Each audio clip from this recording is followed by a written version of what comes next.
ಎಲ್ಲರಿಗೂ ನಮಸ್ಕಾರ.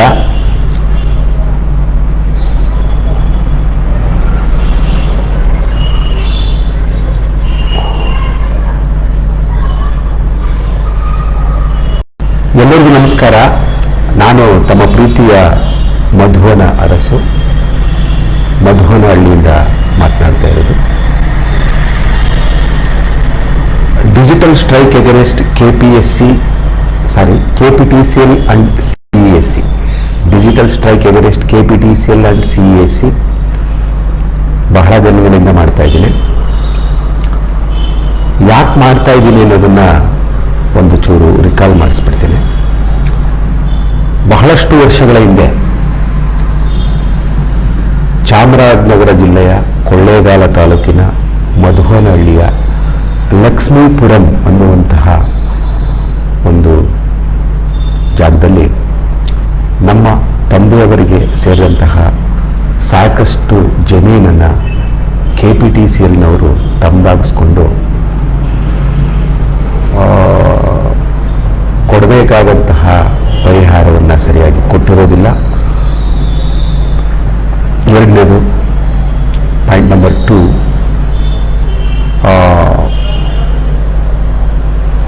ಯಾರಿಗೂ ಕೂಡ ಕೆಲಸವನ್ನು ಕೊಟ್ಟಿರೋದಿಲ್ಲ. ಕುಟುಂಬ ವರ್ಗಕ್ಕೆ ಸೇರಿದ ಯಾರಿಗೂ ಕೂಡ ಕೆಲಸವನ್ನು ಕೊಟ್ಟಿರೋದಿಲ್ಲ. ಮೂರನೇದು, ಅನ್ಲಿಮಿಟೆಡ್ ಕರೆಂಟನ್ನು ಅಪ್ರೋಚ್ ಮಾಡಿತ್ತು, ಫ್ರೀ ಕರೆಂಟನ್ನು, ಅದನ್ನು ಕೂಡ ಕೊಟ್ಟಿರೋದಿಲ್ಲ. ಸೊ ಈ 3 ಕಾರಣಗಳಿಂದ ನಾನು ಸ್ಟ್ರೈಕ್ ಕೂತಿದ್ದೀನಿ. ಆವತ್ತು ಇದು ಸಕ್ಸಸ್ ಆಗದೇ ಇರೋ ಕಾರಣ ಏನಪ್ಪ ಅಂತಂದರೆ, ಆವಾಗ ಅಂದು ಯಾರೆಲ್ಲ ಅಧಿಕಾರಿಗಳು, ಯಾರೆಲ್ಲ ಸಂಬಂಧಪಟ್ಟಂಥ ಅಧಿಕಾರಿಗಳು ಕೆಲಸ ನಿರ್ವಹಿಸ್ತಾ ಇದ್ರು, ಅವರು ಸರಿಯಾದ ರೀತಿಯಲ್ಲಿ ಕೆಲಸ ಮಾಡದೇ ಇರೋದೇ ಇದಕ್ಕೆ ಕಾರಣ. ಅವರು ಆ ಕಾಲದಲ್ಲಿ ಸರಿಯಾಗಿ ಕೆಲಸ ಮಾಡಿ ಸರಿಯಾದ ರೀತಿ ಪರಿಹಾರವನ್ನು ಕೊಡಿಸಿದ್ದಿದ್ರೆ ಮತ್ತು ಬೇಡಿಕೆಗಳನ್ನು ಈಡೇರಿಸಿದ್ರೆ ಈಗ ನಾನು ಈ ರೀತಿ ಸ್ಟ್ರೈಕ್ಗೆ ಕೂಡಬೇಕಾದ ಅವಶ್ಯಕತೆ ಇರಲಿಲ್ಲ. ಈಗ ಅಲ್ಲ, ಆಗ್ಲಿಂದಲೂ ಕೂಡ ಸಾಮಾನ್ಯವಾಗಿ ಒಂದಷ್ಟು ಅಧಿಕಾರಿಗಳು ಸರಿಯಾಗಿ ಕೆಲಸ ಮಾಡ್ತಾ ಇಲ್ಲ ಅನ್ನೋದನ್ನ ಸಾಕಷ್ಟು ರೀತಿಯಲ್ಲಿ ನಾವು ಪ್ರೂವ್ ಮಾಡಬಹುದು. ಈಗಲೂ ಕೂಡ ಅಷ್ಟೇ, ಈಗಲೂ ಇಲ್ಲ ಅಂತಲ್ಲ. ಸೊ ಅದಕ್ಕೋಸ್ಕರ ನಾನು ಒಂದಷ್ಟು ಉದಾಹರಣೆಗಳನ್ನು ತಗೊಳ್ಳೋದ್ರ ಮೂಲಕ ನಾನು ಅದನ್ನು ಪ್ರೂವ್ ಮಾಡಲಿಕ್ಕೆ ಹೊರಟಿದ್ದೀನಿ. ಎಲ್ಲಿವರೆಗೆ ನಾನು ಈ ರೀತಿ ಸ್ಟ್ರೈಕ್ ಮಾಡ್ತೀನಿ ಅಂತ, ಎಲ್ಲಿವರೆಗೆ ನೀವು ನಮಗೆ ಬರಬೇಕಾದಂತಹ ಹಣವನ್ನು ಕೊಡಿಸೋದಿಲ್ವೋ, ನಮ್ಮ ಬೇಡಿಕೆಗಳನ್ನು ಈಡೇರಿಸೋದಿಲ್ವೋ ಸಂಬಂಧಪಟ್ಟಂತಹ ಅಧಿಕಾರಿಗಳು, ಅಲ್ಲಿ ತನಕ ಈ ಒಂದು ಡಿಜಿಟಲ್ ಸ್ಟ್ರೈಕ್ ನಡೀತಾ ಇರ್ತದೆ. ಆದಷ್ಟು ಬೇಗ ತಾವು ಇದರ ಬಗ್ಗೆ ಗಮನ ಹರಿಸಿ ನನ್ನ ತಂದೆಯವರ ಹೆಸರಲ್ಲಿ ಇದ್ದಂತಹ ಜಮೀನು, ಅದು ಮಾ ಗುರುಸಿದ್ದ ಶಕ್ತಿ ಸಣ್ಣ ಜಾ ಮಸನ ಶಕ್ತಿ ಅನ್ನುವಂತಹ ಹೆಸರಿಗೆ ಸೇರಿದಂತಹ ಜಮೀನು.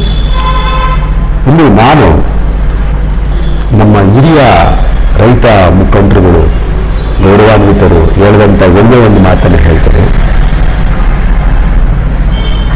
ಈ ರೀತಿ ಜಮೀನನ್ನು ಕಳ್ಕೊಂಡಂತಹ ರೈತರು ಕೋರ್ಟ್ಗೆ ಹೋಗಿ ಪರಿಹಾರ ತಗೊಳ್ಳೋದು ಎಷ್ಟರ ಮಟ್ಟಕ್ಕೆ ಸರಿ? ನಿಮಗೆ ಅಧಿಕಾರಿಗಳಿಗೆ ಗೊತ್ತಿಲ್ವೇ? ಈಗ 1 ಎಕರೆ ಜಮೀನು ಎಷ್ಟು ಬೆಲೆ ಬಾಳ್ತದೆ? ಬೇರೆಯವರು ಪರ್ಚೇಸ್ ಮಾಡುವಾಗ ಏನೆಲ್ಲ ಪ್ರೊಸೀಜರನ್ನು ಫಾಲೋ ಮಾಡ್ತಾರೆ, ಎಲ್ಲವನ್ನೂ ಕೊಟ್ಟು ತಾನೇ ಕೊನೆಗೆ ರಿಜಿಸ್ಟ್ರೇಷನ್ ಮಾಡ್ಕೊಳ್ಳೋದು. ಯಾಕೆ ನೀವು ಆ ಒಂದು ರೂಲನ್ನು ಅನುಸರಿಸೋದಿಲ್ಲ? ಈಗ ಪ್ರೈವೇಟಲ್ಲಿ ಸಾಮಾನ್ಯವಾಗಿ ಏನು, ಯಾರಿಗೂ 10 ಎಕರೆ ಜಮೀನು ಬೇಕಾಗಿರ್ತದೆ, ಅವರು 10 ಎಕರೆ ಜಮೀನು ಬೆಲೆ ಆಗ್ತದೆ, ಫಸ್ಟ್ ಅಡ್ವಾನ್ಸ್ ಕೊಟ್ಬಿಟ್ಟು ಬೆಲೆ ಮಾಡ್ತಾರೆ. ಅದಾದಮೇಲೆ ಏನಪ್ಪ ಅಂದರೆ ರಿಜಿಸ್ಟ್ರೇಷನ್ ಅದಕ್ಕೂ ಮೊದಲೇ ಎಲ್ಲ ಹಣವನ್ನು ಪೂರ್ತಿ ಕೊಟ್ಟಿರ್ತಾರೆ. ಹಿಂದೆ ಯಾರು ಕೂಡ ಸಹಿ ಮಾಡೋದಿಲ್ಲ. ಆದರೆ ನೀವು ಎಲ್ಲರ ಸಹಿ ಕೂಡ ಮಾಡಿಸ್ಕೊಂಡ್ಬಿಟ್ಟಿದ್ದೀರ. ನೀವು ಇದು ಎಷ್ಟರ ಮಟ್ಟಿಗೆ ಸರಿ? ಇದು ಒಂದು ರೀತಿ ಎಜುಕೇಷನ್ಗೆ ಗೌರವ ಕೊಟ್ಟಂಗೆ ಆಗ್ತದ? ಯೋಚನೆ ಮಾಡಿ ನೀವೇನೆ. ನೋಡಿ, ನಮಗೆ ಕೂಲಾಗಿ ಕೇಳೋಕ್ಕೂ ಬರುತ್ತೆ, ಜೋರಾಗಿ ಮಾತಾಡಿ ಕೇಳೋಕ್ಕೂ ಬರ್ತದೆ. ಯಾವ ರೀತಿ ಕೇಳೋದು ಸರಿ ಅನ್ನೋದನ್ನ ನೀವೇ ಡಿಸೈಡ್ ಮಾಡಿರಿ. ನಮಗೆ ಕೂಗಾಡ್ಕೊಂಡು ಮಾತಾಡಿ ಕೇಳೋ ರೀತಿ ಮಾಡಬೇಡಿ. ಅರ್ಥ ಆಯ್ತಾ? ಸೊ ಆದಷ್ಟು ಬೇಗ ಸಂಬಂಧಪಟ್ಟಂತ ಅಧಿಕಾರಿಗಳು, ಪ್ರಸ್ತುತ ಏನಪ್ಪ ಅಂತಂದ್ರೆ ಇದು ಚಾಮರಾಜನಗರ ಜಿಲ್ಲೆಗೆ ಸೇರಿರೋದ್ರಿಂದ ಸೊ DC ಅವರಲ್ಲಿ ಈ ಪ್ರಾಬ್ಲಮ್ ಅನ್ನು ಪ್ರಸ್ತುತ ಎಷ್ಟೇ ವರ್ಷದ ಹಿಂದಿನ ಪ್ರಾಬ್ಲಮ್ ಆಗಿರಲಿ, ದಟ್ ಇಸ್ ಸೆಕೆಂಡರಿ. ಏನು ಮಾಡೋಕ್ಕಾಗಲ್ಲ, ನಮ್ಮ ಸಿಸ್ಟಮಲ್ಲಿ ಹಾಗೆ ಇದೆ ತಾನೆ, ಏನು ಮಾಡೋಕ್ಕಾಗಲ್ಲ. ಈಗ ನೋಡಿ, ಒಂದು ಕೋರ್ಟ್ಗೆ ಒಂದು ಕೇಸ್ ಆಗ್ತು ಅಂತಂದ್ರೆ ಅಲ್ಲೂ ಕೂಡ ಎಷ್ಟೋ ಬಾರಿ ಒಂದು 5 ವರ್ಷ ತಗೋಬೋದು, 8 ವರ್ಷ ತಗೋಬೋದು, 10 ವರ್ಷ ತಗೋಬೋದು, 20 ವರ್ಷ ಬೇಕಾದ್ರೂ ತಗೋಬೋದು, ಹೇಳಲಿಕ್ಕೆ ಆಗೋದಿಲ್ಲ. ಸೊ ಅದೇ ರೀತಿ ಇದೆ ಅಂತ ಅನ್ಕೋತೀವಿ ನಾವು. ಲೇಟ್ ಆಗಿದೆ, ಓಕೆ, ತೊಂದರೆ ಇಲ್ಲ, ಪರವಾಗಿಲ್ಲ. ಸೊ ನೀವು ಸರಿಯಾದ ರೀತಿ ನಿಮ್ಮ ಅಂಡರಲ್ಲಿ ಕೆಲಸ ಮಾಡುವಂತಹ ಅಥವಾ ನಿಮ್ಮ ಮೇಲ್ಮಟ್ಟದಲ್ಲಿ ಕೆಲಸ ಮಾಡುವಂತಹ ಅಧಿಕಾರಿಗಳ ಜೊತೆಯಲ್ಲಿ ಚರ್ಚೆ ಮಾಡಿ ಆದಷ್ಟು ಬೇಗ ನಮಗೆ ಕೊಡಬೇಕಾದಂಥ, ಈಗ ನಮ್ಮ ತಂದೆಯೂ ಇಲ್ಲ, ತಾಯಿನೂ ಇಲ್ಲ, ಎಲ್ಲ ತೀರ್ಕೊಂಡ್ಬಿಟ್ಟಿದ್ದಾರೆ ಅಲ್ವಾ. ಅವರಿದ್ದಾಗಲೇ ಕೊಟ್ಟಿದ್ದಿದ್ರೆ ಅವರು ಅದನ್ನು ಅನುಭವಿಸ್ತಾ ಇದ್ರಲ್ವಾ. ಕೊನೆ ಪಕ್ಷ ಈಗ ಕೊಟ್ಟು ಅಂತಂದ್ರೆ ಈಗ ನಮ್ಗಳಿಗಾದ್ರೂ ಕೂಡ ಒಂದಷ್ಟು ಉಪಯೋಗ ಆಗ್ತದೆ ಅಲ್ಲ. ಏನಾದರೂ ಒಂದು ಒಳ್ಳೆ ರೀತಿಯಲ್ಲಿ ಅದು ಉಪಯೋಗ ಆಗ್ತದೆ. ನಾವು ಕೂಡ ಬಹಳ ತೊಂದರೆನಲ್ಲಿ ಬದುಕ್ತಾ ಇದ್ದೀವಿ. ಈಗ ಯಾರು ನಮ್ಮ ತಂದೆಯವರಿದ್ದರು, ಅವರಿಗೆ ಸಂಬಂಧಪಟ್ಟಂತಹ ಕುಟುಂಬ ವರ್ಗ ಬಹಳ ಸಮಸ್ಯೆನಲ್ಲಿ ಬದುಕ್ತಾ ಇದ್ದೀವಿ. ಕಾರಣ ಯಾಕಪ್ಪ ಅಂತಂದ್ರೆ ಬಿಕಾಸ್ ಆಫ್, ಯಾಕಂದ್ರೆ ನೀವು ಬೆಳೆಯುವಂಥ ಜಮೀನನ್ನು ಕಿತ್ಕೊಂಡ್ಬಿಟ್ರಲ್ಲಪ್ಪ, ಸರಿಯಾಗಿ ಪರಿಹಾರನೂ ಕೊಡಲಿಲ್ಲ ಯಾವುದೇದಾಗಿ. ಸೊ ಇದೆಲ್ಲ ಇರೋದ್ರಿಂದ ಆದಷ್ಟು ಬೇಗ ನೀವು ಪರಿಹಾರವನ್ನು ಕೊಡ್ತೀರಾ ಅಂತ ಅನ್ಕೋತೀವಿ. ಸೊ ನೀವು ಮೊದಲೇ ಹೇಳಿದೆ ನಾನು, ಏನು ಅಂತಂದ್ರೆ ಒಂದಷ್ಟು ಅಧಿಕಾರಿಗಳು ಸರಿಯಾದ ರೀತಿಯಲ್ಲಿ ಕೆಲಸ ಮಾಡಲಿಲ್ಲ ಅಂತಂದ್ರೆ ಸಾಮಾನ್ಯವಾಗಿ ಈ ಥರದ ಸಮಸ್ಯೆಗಳು ಆಗ್ತವೆ ಅನ್ನುವಂತಹ ಒಂದು ವಿಚಾರವನ್ನು ನಾನು ಹೇಳ್ತಾ ಇದ್ದೆ. ಅದಕ್ಕೆ ನಾನು ಒಂದು ಎಕ್ಸಾಂಪಲ್ ಕೊಡ್ತೇನೆ ನೋಡಿ. ನಾನು ಬಹುತೇಕ ಶಾಲಾ ಕಾಲೇಜುಗಳಲ್ಲಿ ಹೆಚ್ಚು ಕೆಲಸ ಮಾಡಿದ್ದು. ನಾನು B.Ed ಕಾಲೇಜುಗಳಲ್ಲಿ, D.Ed ಕಾಲೇಜುಗಳಲ್ಲಿ ಹೆಚ್ಚು ಕೆಲಸ ಮಾಡಿದಂತಹ ವ್ಯಕ್ತಿ. ಸೊ ಸುಮಾರು 2010-11 ಆ ಟೈಮ್ನಲ್ಲಿ ನಮ್ಮ ತಂದೆಯವರು ತೀರ್ಕೊಂಡಿದ್ರು. ಸೊ ತೀರ್ಕೊಂಡಾಗ ನಾನು ಒಂದು ISS VSK ಎನ್ನುವಂತಹ ಒಂದು ಎಜುಕೇಷನ್ಗೆ ಸಂಬಂಧಪಟ್ಟಂತಹ ಡಿಜಿಟಲ್ ಒಂದು ರೂಪದಲ್ಲಿ ಎಜುಕೇಷನ್ ಕೊಡಲಿಕ್ಕೆ ಏನೋ ಒಂದು ಸೆಂಟರ್ ಥರ ಮಾಡಿಕೊಂಡೆ. ಸೊ ಅದಕ್ಕೆ ನನಗೆ ಒಂದು digital class room come studio ಮಾಡಬೇಕಾಗಿತ್ತು. ಡಿಜಿಟಲ್ ಕ್ಲಾಸ್ ರೂಮ್ ಅಂದರೆ ಅಲ್ಲಿ ನಾನು ಕೂಡ ಒಂದು 3-4 ಕ್ಯಾಮ್ರಾಗಳನ್ನು ಇಟ್ಕೊಂಡು ಒಳ್ಳೆಯ ರೀತಿಯಲ್ಲಿ ಎಜುಕೇಷನಲ್ ವಿಡಿಯೋಸನ್ನು ನಾನು ಶೂಟ್ ಮಾಡಿ, ಸಿನಿಮಾ ಮಾದರಿ ರೀತಿಯಲ್ಲೇ ಶೂಟ್ ಮಾಡಿ ಅದನ್ನು ಹೊರಬಿಡಬೇಕು. ಬೇರೆ ಸಂಪನ್ಮೂಲ ವ್ಯಕ್ತಿಗಳನ್ನೆಲ್ಲ ಸದುಪಯೋಗಪಡಿಸ್ಕೊಂಡು ಅವರ ಕೈಲಿ ಪಾಠ ಮಾಡಿಸಿ ಅದನ್ನು ರೆಕಾರ್ಡ್ ಮಾಡಬೇಕು. ಈ ಥರದ್ದು ಏನೇನೋ ಕನಸು. ಅವಾಗ ಸ್ವಲ್ಪ ಒಳ್ಳೆಯ ಸಂಪಾದನೆ ಕೂಡ ಇತ್ತು, ಎನರ್ಜೆಟಿಕ್ ಆಗಿದ್ವು ಅವಾಗ. ಸೊ ಆ ಟೈಮ್ ಸಮಯದಲ್ಲಿ ನಮ್ಮ ತಂದೆಯವರಿಗೆ ಸೇರಿದ ಜಾಗದಲ್ಲೇ ನಾನು ಒಂದು ಯಾಕೆ digital class room come studio ಮಾಡಬಾರ್ದು ಅಂತಂದ್ಬಿಟ್ಟು ಮುಂದಾದಂತಹ ಸಂದರ್ಭದಲ್ಲಿ ಅಲ್ಲಿಯೇ ಪಂಚಾಯತಿನಲ್ಲಿ ಚೇರ್ಮನ್ ಆಗಿದ್ದಂತಹ ಒಬ್ಬ ವ್ಯಕ್ತಿ ನಮ್ಮ ಆ ಯಾವ ಜಾಗದಲ್ಲಿ ನಾನು ಮಾಡಬೇಕು ಅಂದ್ಕೊಂಡಿದ್ನೋ ಆ ಜಾಗವನ್ನು ತನ್ನ ಮಕ್ಕಳ ಮೂಲಕ ದಬ್ಬಾಳಿಕೆಯನ್ನು ಮಾಡಿಸಿ, ಗಲಾಟೆ ಮಾಡಿಸಿ ನನ್ನ ಮೇಲೆಲ್ಲ ಒತ್ತುವರಿ ಮಾಡ್ಕೊಂಡ್ಬಿಟ್ಟ. ಅಲ್ಲಿ ಕೆಲಸ ಮಾಡಲಿಕ್ಕೆ ಅವಕಾಶ ಮಾಡಿಕೊಡ್ಲಿಲ್ಲ. ಆ ಸಂದರ್ಭದಲ್ಲಿ ನಾನು ಪಂಚಾಯತಿಗೆ ಅರ್ಜಿ ಕೊಟ್ಟಿದ್ದೀನಿ. ನಾನು ಅಲ್ಲಿಂದಲೂ ಕೂಡ ತೀರ್ಮಾನ ಮಾಡಿಕೊಟ್ಟಿಲ್ಲ. ಅದಲ್ಲದೆ 2020 ಇಸ್ವಿನಲ್ಲಿ ಒಂದು ಸ್ವಲ್ಪ ಬೇರೆ ರೀತಿಯಲ್ಲೇ ನಾನು ಕೊಟ್ಟಿದ್ದೀನಿ. ಇದನ್ನು ಏನು ಅಂತಂದ್ರೆ ಇದು ತುಂಬ ಕ್ರಿಟಿಕಲ್ ಪ್ರಾಬ್ಲಮ್ ಆಗಿದೆ. ಸೊ ಇದನ್ನ ಪರಿಹಾರ ಮಾಡಬೇಕಾದ್ರೆ ನಿಮ್ಮ ಕೈಲಾಗಲ್ಲ. ಇದು ನೀವೊಂದು ಕೆಲಸ ಮಾಡಿ, ಡಿಪಾರ್ಟ್ಮೆಂಟ್ ಆಫ್ ಪೊಲೀಸ್ ಹೆಲ್ಪ್ ತಗೊಳ್ಳಿ. ಯಾಕಂದ್ರೆ ಆಲ್ರೆಡಿ ನಾನು ಅವ್ರಗಳ ಮೇಲೆ ಪೊಲೀಸ್ ಕಂಪ್ಲೇಂಟ್ ಮಾಡಿದ್ದೆ ನಾನು. So department of police help ತಗೊಳ್ಳಿ, ಅದು ಹೆಲ್ಪ್ ಆಗ್ತದೆ, ಅವ್ರು ಹೆಲ್ಪ್ ಮಾಡ್ತಾರೆ. ಯಾಕಂದ್ರೆ ಆ ಟೈಮಲ್ಲಿ ಆ್ಯಕ್ಚುಲಿ ಅಮರನಾರಾಯಣ ಅವರಿಗೆ ಬಹಳ ನೈಸ್ ಜೆಂಟ್ಲ್ಮನ್ ಅವರು.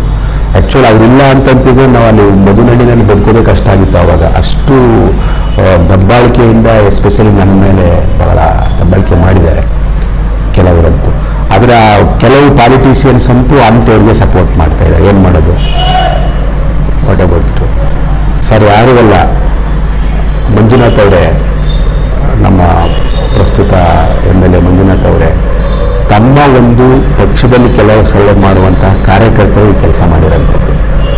ಸೊ ಇದು ಎಷ್ಟರ ಮಟ್ಟಿಗೆ ಸರಿ ನೀವೇ ನೋಡಿ, ಒಂದು ಸ್ವಲ್ಪ ಬನ್ನಿ, ಸ್ಪಾಟಿಗೆ ಬನ್ನಿ, ಪಂಚಾಯತಿನಲ್ಲಿ ಏನು ಅರ್ಜಿ ಕೊಟ್ಟಿದ್ದೀವಿ ನೋಡ್ಬಿಟ್ಟು ದಯಮಾಡಿ ನೀವು ಸಾಲ್ವ್ ಮಾಡಲಿಕ್ಕೆ ಒಂದು ಹೆಲ್ಪ್ ಮಾಡಿ ದಯಮಾಡಿ. ಓಕೆ, ಸೊ ಅಲ್ಲಿ ಅರ್ಜಿ ಕೊಟ್ಟಾಗ ನಂದು ಕೊಟ್ಟಿದ್ದೆ ನಾನು, ಏನೋ ಅಂತಂದರೆ ಇದು ಆಲ್ರೆಡಿ ಅವ್ರ ಮೇಲೆ ಕೇಸು, ಯಾಕಂದರೆ ಅವ್ರ ಮೇಲೆ ಆಲ್ರೆಡಿ ಒಂದು ಅಟೆಂಪ್ಟ್ ಮರ್ಡರ್ ಕೇಸು ಕೂಡ ಆಗಿತ್ತು, ಇದಾಗಿ ಕೋರ್ಟ್ಗೆಲ್ಲ ಹೋಗಿತ್ತು ಅವ್ರ ಮೇಲೆ, ಮತ್ತು ನಾನು ಕೂಡ ಕಂಪ್ಲೇಂಟ್ ಮಾಡಿದ್ದು. ಇವೆಲ್ಲ ಇರೋದ್ರಿಂದ ಇದು ಸೂಕ್ಷ್ಮವಾದಂತಹ ಒಂದು ಇದು.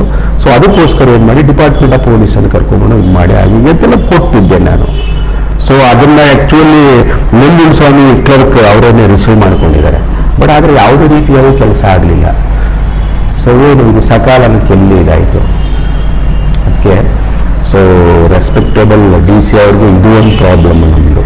ಸೊ ಇದನ್ನು ಕೂಡ ಇವ್ರ ಕೆಲಸ ಸಾಲ್ವ್ ಮಾಡೋಕ್ಕಾಗ್ತಾ ಇಲ್ಲ ಅಂತಂದಮೇಲೆ you have to come and solve, ಅಥವಾ ನೀವು ನಿಮ್ಮ ಒಂದು ಗೈಡ್ಲೈನ್ಸ್ ಬೇಸ್ ಮೇಲೆ ನೀವು ಸಾಲ್ವ್ ಮಾಡೋಂಥ ಪ್ರಯತ್ನ ಮಾಡಬೇಕು. ಇದಕ್ಕೂ ಕೋರ್ಟ್ಗೆ ಹೋಗೋಕ್ಕಾಗ್ತದ? ಪ್ರತಿಯೊಂದಕ್ಕೂ ಕೋರ್ಟ್ಗೆ ಹೋಗ್ತಾ ಇದ್ರೆ ವಾಟ್ ಅಬೌಟ್ ಸೊ ಹಾಗಾದರೆ ಅಧಿಕಾರಿಗಳು ಏನು ಕೆಲಸ ಮಾಡೋದಾಗಾದ್ರೆ ಎಲ್ಲದನ್ನೂ ಅಲ್ಲಿಗೆ ಕಳಿಸ್ಬಿಟ್ರೆ ಏನು ನಾಟ್ ನೆಸಸರಿ. ಈ ಪ್ರಾಬ್ಲಮ್ ಸಾಲ್ವ್ ಮಾಡೋದು ನಾಟ್ ನೆಸಸರಿ. ಅವ್ರದ್ದೇನಿದೆ ಡಾಕ್ಯುಮೆಂಟ್ಸು ತಗೊಬರ್ಬೇಕು, ನಮ್ದೇನಿದೆ ಡಾಕ್ಯುಮೆಂಟ್ಸ್ ತಗೊಬರ್ಬೇಕು, ಸರ್ವೇಯರನ್ನು ನೇಮಕ ಮಾಡ್ಕೋಬೇಕು, ಒಳ್ಳೆ ಸರ್ವೇಯರ್ನ ಒಬ್ಬರನ್ನ department of police, respectable department of police ಅಲ್ಲಿ ಇರಬೇಕು. ಸೊ ಎಲ್ಲರೂ ಸೇರಿಬಿಟ್ಟು ಏನು ಮಾಡಬೇಕು, ತೀರ್ಮಾನ ಮಾಡಬೇಕು. ಬೇಕಾ ಪಾಲಿಟಿಷಿಯನ್ಸ್ ಕೂಡ ಅಲ್ಲಿ ಇರಬೇಕು, ಅಲ್ಲಿ ಎಲೆಕ್ಟೆಡ್ ಮೆಂಬರ್ಸ್ ಇದ್ರೆ ಸಾಕಾಗ್ತದೆ. ಸೊ ಈಗಿರೋಂಥವ್ರು ಪಾಪ ಚೆನ್ನಾಗಿ ಕೆಲಸ ಮಾಡ್ತಾ ಇದ್ದಾರೆ ಅಂತ ನನಗನ್ಸುತ್ತೆ. ಈಗಿರೋಂತಹ ಕೆಲವು ಎಲೆಕ್ಟೆಡ್ ಮೆಂಬರ್ಸು ಏನಾದರೂ ಹೋಯ್ತು ಅಂದರೆ ಒಳ್ಳೆ ರೀತಿಯಲ್ಲಿ ರೆಸ್ಪಾನ್ಸ್ ಮಾಡ್ತಾರೆ, ಯಾಕಂದರೆ ಅವನ್ನೆಲ್ಲ ನಾವು ಸುಳ್ಳು ಹೇಳಬಾರ್ದು, ಅರ್ಥ ಆಯ್ತಾ? ಸೊ ಅವ್ರುಗಳು ಹೆಲ್ಪ್ಗಳನ್ನು ತಗೋಬೋದು ನೀವು ಅಧಿಕಾರಿಗಳು, ಅವ್ರ ಹೆಲ್ಪ್ಗಳನ್ನು ತಗೊಂಡು ನೀವು ಸರ್ ಹಿಂಗೆಲ್ಲ ಹಂಗೆ ಅಂತ ಅಂದ್ಬಿಟ್ಟು ನೀವು ಇವಾಗ ಸಪೋರ್ಟ್ ನಮ್ಮಂಥವ್ರಿಗೆ ಸಪೋರ್ಟ್ ಮಾಡಬೇಕು. ನಮ್ಮಂಥವ್ರಿಗೆ ಸಪೋರ್ಟ್ ಮಾಡಲಿಲ್ಲ ಅಂದರೆ ಏನು ಎಂತೆಂಥವ್ರಿಗೂ ಮಾಡಿಬಿಟ್ರಿ ಏನು ಪ್ರಯೋಜನ? ನಾನು ಹೇಳ್ತಿರೋದು ಇದು ನಾಟ್ ಓನ್ಲಿ ಫಾರ್ ದಿ ಇವರು ಪಿ ಡಿ ಒ ಮತ್ತು ಅಧಿಕಾರಿಗಳಿಗೆ ಮಾತ್ರ ನಾನು ಹೇಳ್ತಾ ಇಲ್ಲ, ಪಾಲಿಟಿಷಿಯನ್ಸು ಕೂಡ ಅಷ್ಟೇ. ಸೊ ನೀವುಗಳು ಊರಿಗೆ ಬಂದ ಮೇಲೆ ಫಸ್ಟ್ ಇಂಪಾರ್ಟೆನ್ಸನ್ನು ಯಾರು ಕೊಡಬೇಕು, ಯಾರು ಒಳ್ಳೆಯ ರೀತಿಯಲ್ಲಿ ಬದುಕ್ತಾ ಇದ್ದಾರೋ, ಒಳ್ಳೆಯ ರೀತಿಯಲ್ಲಿ ಕೆಲಸ ಕಾರ್ಯಗಳನ್ನು ಮಾಡ್ತಾ ಇದ್ದಾರೋ ಅಂಥವ್ರಿಗೆ ಸಪೋರ್ಟ್ ಮಾಡಿ, ಅಂಥವ್ರಿಗೆ ನೀವು ಎಲ್ಲ ರೀತಿ ಸಹಾಯವನ್ನು ಮಾಡಿ.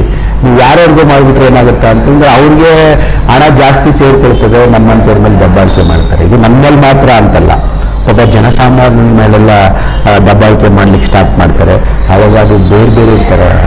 ಯಾಕಂದರೆ ಇತಿಹಾಸವನ್ನು ಅರಿಯದವರು ಇತಿಹಾಸವನ್ನು ಸೃಷ್ಟಿಸಲಾರರು ಅಂತ ನಮ್ಮ ಡಾಕ್ಟರ್ ಬಿ ಆರ್ ಅಂಬೇಡ್ಕರ್ ಅವರು ಹೇಳಿದ್ದಾರೆ. ಅಂತಂದ್ಮೇಲೆ ಏನು ಮಾಡಬೇಕು, ನೀವು ತಿಳ್ಕೋಬೇಕು ಫಸ್ಟು ಊರಲ್ಲಿ ಯಾರು ಹೇಗೆ ಏನು, ಅವರ ಬ್ಯಾಕ್ಗ್ರೌಂಡ್ ಹೇಗೆ, ಈ ಬ್ಯಾಕ್ಗ್ರೌಂಡ್ ಹೇಗೆ. ನೀವು ಯಾರ್ಯಾರನ್ನೂ ಇನ್ವಾಲ್ವ್ ಮಾಡ್ಕೊಂಡ್ಬಿಟ್ರೆ ಏನು ಪ್ರಯೋಜನ? ಅದು ಏನು ಮೊದಲಿನ ಗ್ರಾಮಾಭಿವೃದ್ಧಿ ಹೇಗಾಗ್ತದೆ ಅದು ಓಕೆ ಇರಲಿ, ಪರವಾಗಿಲ್ಲ. ಸೊ ಇದು ದಿಸ್ ಇಸ್ ಎನ್ ಎಕ್ಸಾಂಪಲ್ ನಾನು ಕೊಡ್ತಾ ಇರೋದು ಅಷ್ಟೇ. ಈ ಥರದ್ದು ಇದೆ, ಮುಂದೆ ನಾನು ಹೋಗ್ತಾ ಕೊಡ್ತೀನಿ. ಸೊ ಇದೇ ಒಂಥರ ಆಗಿರೋದು ಅಲ್ವಾ ನೋಡಿ, ಎಷ್ಟು ವರ್ಷ ತಗೋತಿದ್ವಿ ಕೂಡ ಅರ್ಜಿಯನ್ನು ಕೊಟ್ಟಿದ್ದೀವಿ, ಇದಾಗಲ್ಲ ಈ ಥರ. ಅದಕ್ಕೆ ನಾನು ಇವಾಗ ಅರ್ಜಿಗಳನ್ನು ಕೊಡೋಕೆ ಮುಂದೆ ನೋಡೋದು ಯಾಕಪ್ಪ ಅಂತಂದರೆ, ಸೊ ಅರ್ಜಿ ಕೊಟ್ಟರು ಯಾಕೆ ಕೆಲಸಗಳಾಗ್ತಾ ಇಲ್ವಲ್ಲ? ಅರ್ಜಿ ಕೊಟ್ಟ ಮೇಲೆ ಕೆಲಸ ಆಗ್ತಾ ಇದ್ದಿದ್ರೆ ಸೊ ಏನಾದರೂ ಕೊಡೋದಿಲ್ಲ ಅರ್ಥ ಇದೆ. ಸೊ ಆಗ್ತಲ್ಲ, ಅದರಿಂದ ಸೊ ದಯಮಾಡಿ ಗೌರವಾನ್ವಿತ ಡಿ ಸಿ ಅವರಾಗ್ಬೋದು, ಎ ಸಿ ಅವರಾಗ್ಬೋದು, ಅಥವಾ ಇನ್ನಿತರ ಸಂಬಂಧಪಟ್ಟಂಥ ಅಧಿಕಾರಿಗಳು, ಅದು KPTCL ಸಂಬಂಧಪಟ್ಟಂತೆ, ಆಮೇಲೆ CS ಅದು ಅವ್ರಿಗೆ ಯಾಕೆ ಹೇಳ್ತಾ ಇರೋದು ನಾನು ಅಂತಂದರೆ, ಅಟ್ಲೀಸ್ಟು ಇವೇನು ಗೊತ್ತಾ, ಎಷ್ಟು ಬ್ಯಾಲೆನ್ಸ್ ಇಲ್ಲ ಕರೆಂಟ್ ಬಿಲ್ಲು. ಅಟ್ಲೀಸ್ಟ್ ಈ ಪ್ರಾಬ್ಲಮ್ ಸಾಲ್ವ್ ಆಗೋರಿಗೆ ಡಿಸ್ ಮಾಡಕ್ಕೆ ಹೋಗ್ಬೇಡ್ರಿ. ಆಮೇಲೆ ಕಟ್ಕೊಡ್ಲೇಬೇಕಲ್ವಾ? ಅಥವಾ ಇನ್ನೊಂದು ಏನಪ್ಪ ಅಂದರೆ, ಆ್ಯಕ್ಚುಲಿ ಎಲ್ಲಿಂದ ಈಗ ನಾವು ಫ್ರೀ ಕರೆಂಟ್ ಅಂತಂದ್ರೆ ಎಲ್ಲಿಂದ ಕೊಡಬೇಕಾಗುತ್ತೆ ನೀವು? ಯಾವಾಗ ನೀವು ಯಾಕಂದರೆ KPTCL ಕೂಡ ಅಂಡರ್ ದಿ ಗೌರ್ಮೆಂಟ್, CESC ಕೂಡ ಅಂಡರ್ ದಿ ಗೌರ್ಮೆಂಟ್. ಸೊ ಎಲ್ಲ ಗೌರ್ಮೆಂಟ್ ಆದ್ದರಿಂದ ನಾವು ಅಪ್ರೋಚ್ ಮಾಡಿರೋದು ಫ್ರೀ ಕರೆಂಟನ್ನು ಅಲ್ವಾ? ಎಲ್ಲಿಂದ ಕೊಡಬೇಕು? ಯಾವ ಡೇಟಲ್ಲಿ ನೀವು ನಮ್ಮ ಜಮೀನನ್ನು ಕಮ್ಮದಾಗಿಸ್ಕೊಂಡ್ರು ಆ ಡೇಟಿಂದಲೇ ಫ್ರೀ ಕರೆಂಟ್ ಕೊಡಲೇಬೇಕಲ್ವಾ? ಆಮೇಲೆ ನೋಡೋಣ, ಕೊಡ್ಲೇಬೇಕಲ್ಲ. ಇನ್ನೇನಿದೆ ಆರ್ಡ್ರ್ ಅಂತ ಅನ್ಕೋಬೇಡ್ರಿ. ಇನ್ಯಾರು ಕೊಡ್ತೀರಿ? ಎಲ್ಲರಿಗೂ ಕೊಡ್ತೀರಪ್ಪ ಫ್ರೀ ಕರೆಂಟ, ಜಾಗ ಕೊಟ್ಟವ್ರಿಗೆ ಕೊಡಲಿಲ್ಲ ಅಂತಂದ್ರೆ ಇದು ಯಾವ ರೀತಿಯಾದಂತಹ ಒಂದು ಮೌಲ್ಯ? ಅದು ಮಾನವ ಒಂದು ಒಳ್ಳೆ ಮೌಲ್ಯ ಆಗುತ್ತಾ ಅದು? ಇದಾಗಿ ಸೊ ಇಲ್ಲ. ಆಕ್ಚುಲಿ ಕೊಡ್ಬೋದು. ಒಂದು ರೀತಿ ನಾನು ಒಳ್ಳೆ ಆಫೀಸರ್ ಆಗಿದ್ರೆ, ನಾನೇನಾದ್ರು ಆಫೀಸರ್ ಆಗಿದ್ರೆ ನಾನು ಅದು ಕೆಲಸ ಮಾಡ್ತಿದ್ದೆ. ನಾನು ಒಬ್ಬೊಬ್ಬ ಕರ್ನಾಟಕದಾದ್ಯಂತ ಯಾರೆಲ್ಲ ಇದು ಮಾಡ್ಕೊಂಡಿದ್ದೀರಾ, ನಿಮ್ಗೇನೇ ಕೊಡ್ತೀನಿ, ಯಾರೇ ಕೊಡ್ತಾರೆ ಅಂತಂದ್ಬಿಟ್ಟು ಇದು 3 ಬೇಡಿಕೆ ನಮ್ಮಲ್ಲಿ ಕೆಲಸ ಎಲ್ಲರೂ ಕೊಡ್ತಾನೆ ಇರ್ತೀವಿ ತಾನೆ, ಕಾಲ್ ಮಾಡ್ತಾ ಇರ್ತೀವಿ, ಆಗ್ತೀವಿ. ಸೊ ತಗೊಳ್ಳಿ ಪಾಪ, ನೀವು ಒಂದೊಂದು ಕೆಲಸ ತಗೊಳ್ಳಿ ಪಾಪ, ನೀವು ಜಾಗ ಕೊಟ್ಟಿದ್ದೀರಾ ಅಂತಂದ್ಬಿಟ್ಟು ಕೂತಿ ಮಾತಾಡಿ ಸಮಸ್ಯೆಯನ್ನು ಆಗಲೇ ಬಗೆಹರಿಸ್ತಾ ಇದ್ದೆ, ನಾನೇನಾದರೂ ಆಫೀಸರ್ ಆಗಿದ್ದಿದ್ರೆ. ಅರ್ಥ ಆಯ್ತಾ? ಏನ್ ಮಾಡೋದು, ನಾವು ಮೇಸ್ಟ್ರು ಅದು ಆಫೀಸರ್ ಆಗಲಿಲ್ಲ. ಅರ್ಥ ಆಯ್ತಾ? ಸೊ ಅದರಿಂದ ದಯಮಾಡಿ CS ಅವರು ನೀವು ದಯಮಾಡಿ ಅಲ್ಲಿ ತನಕ ಈಗ ಒಂದಷ್ಟು ಕಟ್ಟಿ ಏನೋ ಮುಂದಕ್ಕೆ ತಳ್ಕೋಬೋದು. ನನ್ಗನ್ಸುತ್ತೆ, ಯಾಕೆ ಒಂದಷ್ಟು ಕಟ್ಟಿದ್ರೆ ನೀವು ಓಟೋಗ್ತೀರಾ, ಅದು ಓಕೆ. ಅಲ್ಲ, ನಾವು ಅಪ್ರೋಚ್ ಮಾಡ್ತಾ ಇರೋದೇನು ಅಲ್ವಾ? ಸೊ ಆಮೇಲೆ ಈ ಥರ ಮಾಡ್ತಾ ಇರೋದ್ರಿಂದ ನೀವು 2 ಎಲ್ಲವೂ ಅಂಡರ್ ದಿ ಗೌರ್ಮೆಂಟ್ ಅಂತಾನೆ ಕೆಲಸ ಮಾಡ್ತಾ ಇರೋದು. ಇದು ನಾನು ಹೇಳ್ತಾ ಇರೋದು EE. ಯಾಕಂದ್ರೆ ಇವತ್ತು ನಾನು EE ಅವ್ರನ್ನ ಮೀಟ್ ಮಾಡಿದ್ದು, AEE ಎಲ್ಲರೂ ಒಟ್ಟಿಗೆ ಸಿಕ್ಬಿಟ್ಟಿದ್ರು. ಅಲ್ಲಿ ಈ ವಿಚಾರವನ್ನು ಹೇಳಿದೆ ನಾನು, ಈ ಥರ ಅಂತ ಅಂದ್ಬಿಟ್ಟು. ಆ್ಯಕ್ಚುಲಿ ಅಲ್ಲಿ ಇದಕ್ಕೂ ನಮಗೂ ಸಂಬಂಧ ಇಲ್ಲ ಅಂತ. ಯಾಕೆ ಸಂಬಂಧ ಇಲ್ಲ? ನೀವು ಅಂಡರ್ ದಿ ಗೌರ್ಮೆಂಟ್ ಕೆಲಸ ಮಾಡ್ತಾ ಇರೋದು, KPTCL ಅಂಡರ್ ದಿ ಗೌರ್ಮೆಂಟ್ ಕೆಲಸ ಮಾಡ್ತಾ ಇರೋದು, ಸಂಬಂಧ ಇಲ್ಲ ಅಂತ ಯಾಕೆ ಹೇಳ್ತೀರಾ? ನಾನು ಹೇಳ್ತಾ ಇರೋದೇನಪ್ಪ ಅಂದ್ರೆ, ತೀರ್ಮಾನ ಆಗುವಾಗ ನೀವು ಕೂಡ ಸಪೋರ್ಟ್ ಮಾಡ್ರಿ ಅಲ್ವಾ? ನೀವು ಮಾಡಬೇಕು. ಯಾಕಂದ್ರೆ ನೀವು ಒಬ್ಬೊಬ್ರು ಒಂದೇ ಇದರಲ್ಲಿ ಕೆಲಸ ಮಾಡ್ತಾ ಇರುವಂಥ ಕೊಲೀಗ್ಸ್ ಇದ್ದಂಗೆ, ನೀವೆಲ್ಲ ಸಹೋದ್ಯೋಗಿಗಳಿದ್ದಂಗೆ. ಡಿಪಾರ್ಟ್ಮೆಂಟ್ ಬೇರೆ ಇರ್ಬೋದು, ಬಟ್ ನೀವು ಇಲ್ಲಿ ಅಡ್ಮಿನಿಸ್ಟ್ರೇಟಿವ್ ಆಫೀಸರು, ಅವರು ಬೇರೆ ಕಡೆ ಅಲ್ಲ ಅಡ್ಮಿನಿಸ್ಟ್ರೇಟಿವ್ ಆಫೀಸರು. ನಿಮ್ಮಲ್ಲಿ ಒಂದಿದೆ, ಹೌದು ಕರೆಕ್ಟ್, ಇವ್ರದ್ದು ಇದೆಲ್ಲ ಆಗಿದೆ, ನೀವು ಚರ್ಚೆ ಮಾಡಿ ನಮ್ಮಲ್ಲಿ ತಕ್ಷಣ ನಾವು ನಿಮ್ಮ ಆಫೀಸಿಗೆ ನಾವು ಬಂದಿದ್ದೀವಿ ಅಂತಂದ್ರೆ ತಕ್ಷಣ KPTCL ಒಂದು ಕಾಲ್ ನಿಮ್ಮಿಂದ ಹೋಗಿರ್ಬೇಕು. ಈ ತರ ಒಬ್ರು ರೈತರು ಬಂದಿದ್ರು, ಈ ತರ ಏನೋ ಈ ತರ ತಮ್ಮ ಅವ್ರದ್ದು ಜಮೀನೆಲ್ಲ ಕಳ್ಕೊಂಡಿದ್ದಾರೆ KPTCLಗೋಸ್ಕರ, KPTCL ಆಫೀಸೆಲ್ಲ ಆಗಿದೆಯಲ್ಲ ಅಲ್ಲಿ, ಅದು ಅವರಿಗೆ ಸಂಬಂಧಪಟ್ಟಂತ ಜಮೀನು, ಅದಕ್ಕೋಸ್ಕರ ಈ ತರ ಅಂದ್ಬಿಟ್ಟು ನೀವು ಡೀಟೇಲ್ಸ್ ನಾವು ಕೊಟ್ಟಾಗ ನಿಮ್ಮಲ್ಲಿ ಒಂದು ಒಳ್ಳೆ ಇದು ಬರ್ತದೆ. ಇದೇನು ಯಾಕೆ ಮಾಡ್ಬೇಕು, ನಾವು ಈ ಡಿಪಾರ್ಟ್ಮೆಂಟ್ ಇಲ್ಲ, ಆ ಥರ ಇರಬಾರ್ದು. ಒಬ್ರು ಇನ್ನೊಂದು ಡಿಪಾರ್ಟ್ಮೆಂಟ್ನವ್ರ ಜೊತೆನಲ್ಲಿ ಒಂದು ರೀತಿಯಲ್ಲಿ ಒಳ್ಳೆ ರೀತಿಯಾದಂತಹ ಸಂಬಂಧವನ್ನು ಇಟ್ಕೊಳ್ಳೋದು. ಆಕ್ಚುಲಿ ಇವತ್ತು ಬಂದಿದ್ದೆ ಅದು, ಒಬ್ರು ಅಡ್ಮಿನಿಸ್ಟ್ರೇಟಿವ್ ಆಫೀಸರ್ ಅಂತಂದ್ರೆ what are the qualities they should have, what are the skills they have to utilize ಅನ್ನೋದ್ರ ಬಗ್ಗೆ ಮಾತಾಡಕ್ಕೆ ಬಂದಿದ್ದೀನಿ ನಾನು ಇವಾಗ ಸ್ಟ್ರೈಕ್ ಮಾಡ್ತಾ. ಸೊ ಮೊದಲನೇದಾಗಿ ಏನಪ್ಪಾ ಅಂತಂದ್ರೆ ಆಂಟಿಸಿಪೇಟ್ಸ್ ನೀಡ್ಸ್ ಅಂತ. ಅಂದ್ರೆ ಏನು ಅಂತಂದ್ರೆ, ಈಗ ಯಾರೋ ಬರ್ತಾರೆ, ಈಗ ನಾನು ಬಂದಿದ್ದೀನಿ, ಏನು ನನ್ನ ನಿರೀಕ್ಷೆ ಏನು, ನನಗೆ ಬರಬೇಕಾದಂಥ ಪರಿಹಾರ ಬರಬೇಕು, ಅನ್ಲಿಮಿಟೆಡ್ ಫ್ರೀ ಕರೆಂಟ್ ಕೊಡಬೇಕು, ನಮ್ಮ ಮನೆ ಕಡೆ ಯಾವ್ದಾದ್ರು ಕೆಲಸ ಕೊಡಬೇಕು. ಇದು ನಮ್ಮ ಒಂದು, ನಾವೇನು ಆಸೆ ಇಟ್ಕೊಂಡು ಬಂದಿರ್ತೀವಿ ನಾವು, ಇವ್ರು ಮಾಡಿಕೊಡ್ತಾರೆ ಅನ್ನುವಂಥ ಆಸೆ ಇಟ್ಕೊಂಡು ನಾನೇನಾದ್ರು ಬಂದ್ರೆ ಆಗ ಅದು ನಿಮ್ಮಲ್ಲಿ ಆ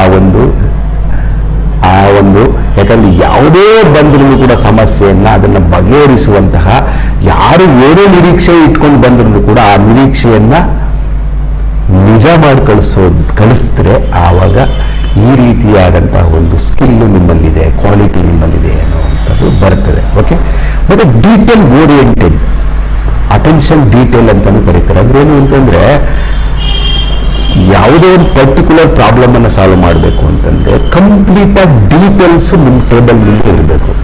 ನೀವು ಹೇಳ್ಬೇಕು ನಿಮ್ಮ ಕೇಸ್ ವರ್ಕರ್, ಇಲ್ಲಿ ಈಗ DC ಆಫೀಸ್ ಇಲ್ಲ, ಇಲ್ಲಿ AC ಆಫೀಸ್ ಫೋನ್ ಅಲ್ಲಾರು ಮಾಡಬೇಕು, ಅಥವಾ ಇಲ್ಲಿ AC ಆಫೀಸಲ್ಲಿರುವಂಥ ಕೇಸ್ ವರ್ಕರ್ರು ಏನ್ರಿ ಇವ್ರಿಗೆ ಸಂಬಂಧಪಟ್ಟಂತಹ ಏನಪ್ಪ ಡೀಟೇಲ್ಸು ಏನು ಎಲ್ಲವನ್ನು ನನಗೆ ಬೇಕು ಅಂತ ತಕ್ಷಣ. ಸೊ ಅವರು ಇಟ್ಟಿರ್ತಾರೆ, ಯಾವತ್ತಿದ್ರೂ ಸ್ಟೋರ್ ಮಾಡಿರ್ಲೇಬೇಕು ತಾನೆ, ಎಲ್ಲ ಸ್ಟೋರ್ ಮಾಡಿರ್ಲೇಬೇಕು ಅಲ್ವಾ? ಯಾವ ಇಯರ್ ಆಯಿತು, ಯಾವ ಇಯರ್ KPTCLನವರು ಇಷ್ಟು ರೈತರ ಜಮೀನುಗಳನ್ನು ತಂದಾಕ್ಸ್ಕೊಂಡಿದ್ದಾರೆ, ಮತ್ತು ಜೊತೆಗೆ ಯಾರ್ಯಾರಿಗೆ ಪರಿಹಾರ ಕೊಟ್ಟಿದ್ದಾರೆ, ಯಾರ್ಯಾರು ಕೊಟ್ಟಿಲ್ಲ, ಯಾತಕ್ಕೋಸ್ಕರ ಕೊಟ್ಟಿಲ್ಲ, ಬೇರೆ ಬೇರೆ ರೀತಿ ಪರಿಹಾರ ಕೊಡ್ಬೇಕಾದ್ರೆ ಕಾರಣ ಏನು, ಮತ್ತು ಅವ್ರದ್ದೆಲ್ಲ ಏನು ಬೇಡಿಕೆಗಳಿತ್ತು ಅದನ್ನ ಯಾಕೆ ಈಡೇರಿಸಿಲ್ಲ, ಏನು ಕಾರಣ, ಮತ್ತು ಆ ಸಮಯದಲ್ಲಿ ಯಾರು ಕೆಲಸ ಮಾಡ್ತಾ ಇದ್ರು, ಯಾರೆಲ್ಲ ಅಧಿಕಾರಿಗಳು ಆ ಸಮಯದಲ್ಲಿ ಕೆಲಸ ಮಾಡ್ತಾ ಇದ್ರು, ಮತ್ತು ಅಲ್ಲಿ ಕೇಸ್ ವರ್ಕರ್ ಯಾರಿದ್ರು. ಸೊ ಎಲ್ಲವನ್ನೂ ಕೂಡ ಡೀಟೇಲ್ಸ್ ಅನ್ನ ಏನು ಮಾಡಬೇಕು, AC ಆಫೀಸಲ್ಲಿ ಕೆಲಸ ಮಾಡುವಂತಹ ಕೇಸ್ ವರ್ಕರ್ ಇದ್ದಾರಲ್ಲ ಅವ್ರು ಏನು ಮಾಡಬೇಕು, DC ಅವ್ರಿಗೆ ಸೆಂಡ್ ಮಾಡಬೇಕು. ಆ್ಯಕ್ಚುಲಿ ಇಲ್ಲಿ ಎಕ್ಸ್ಪೋರ್ಟ್ದಲ್ಲಿ ಹೆಚ್ಚು ಕಮ್ಮಿ 13ಕ್ಕಿಂತ ಜಾಸ್ತಿ ಹೋಗಿರೋದು ಜೋದು, ಒಟ್ಟು ಸುಮಾರು ಜನದ್ದು ಹೋಗಿದೆ, ಜಮೀನು ಸಾಕಷ್ಟು ಹೋಗಿದೆ.